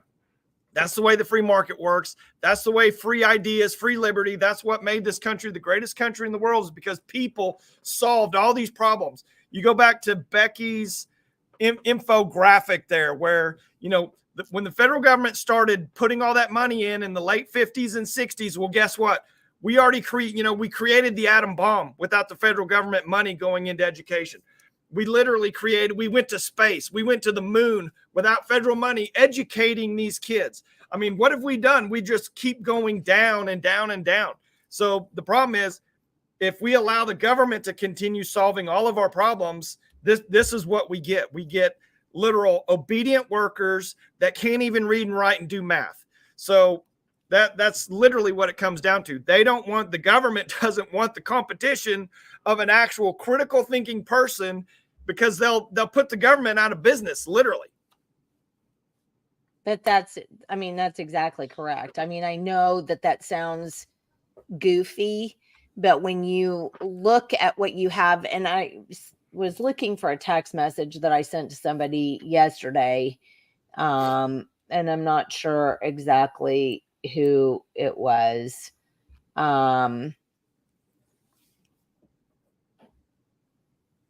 Oh, here it is.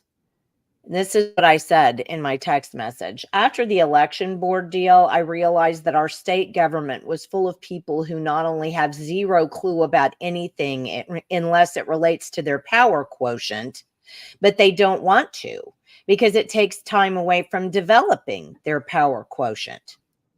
Our state government is completely feckless and they don't care. It's not about helping people. It's about their pensions and their paychecks. Yeah.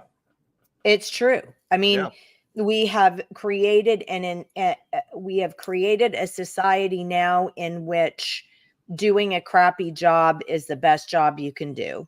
And we're happy for that. It's pathetic. Well, Michael, we better get off of here because I think you probably have something to do, and I know I do. I gotta go to work. So I wanted to mention a couple of things. So on Friday, we're going to have Kelly and Whitney on from OTA. They actually had a win. We need to learn from them, another one, and talk about that. Next Wednesday, we'll have Julianne on. She's going to talk about carbon credits, which we wanted to talk about because of what's going on. We found out that Oklahoma actually has a carbon capture system. We already have one. Governor Stitt set it all up, put it into motion, created all of the backstory for it, all of the needed legislation. So now we have something that can kill residents in our state, and none of us knew, especially those of us who were looking for it. I think it's pathetic. Our new writer, Shane Smith, is on that. He's going to give us some update on that. Next Friday, we'll have our friend Amber Evans on, and she's going to be talking about voter irregularities she found in Comanche County, where she lives. And I think it's going to be very instructive to talk about that before the election, because I think people are, they think one thing about what election integrity is, but what we have here in Oklahoma is another thing. So we've got some great shows coming up. I have them all written down here. So stay tuned. We'll be live every Wednesday and Friday morning, whether we want to or not, for the rest of the month. So please tune in. Anything, Michael? That's it. All right. Thanks again for tuning in. We know it was long, but thanks for staying with us, and we'll see you again on Friday morning. Thanks, everybody. Bye.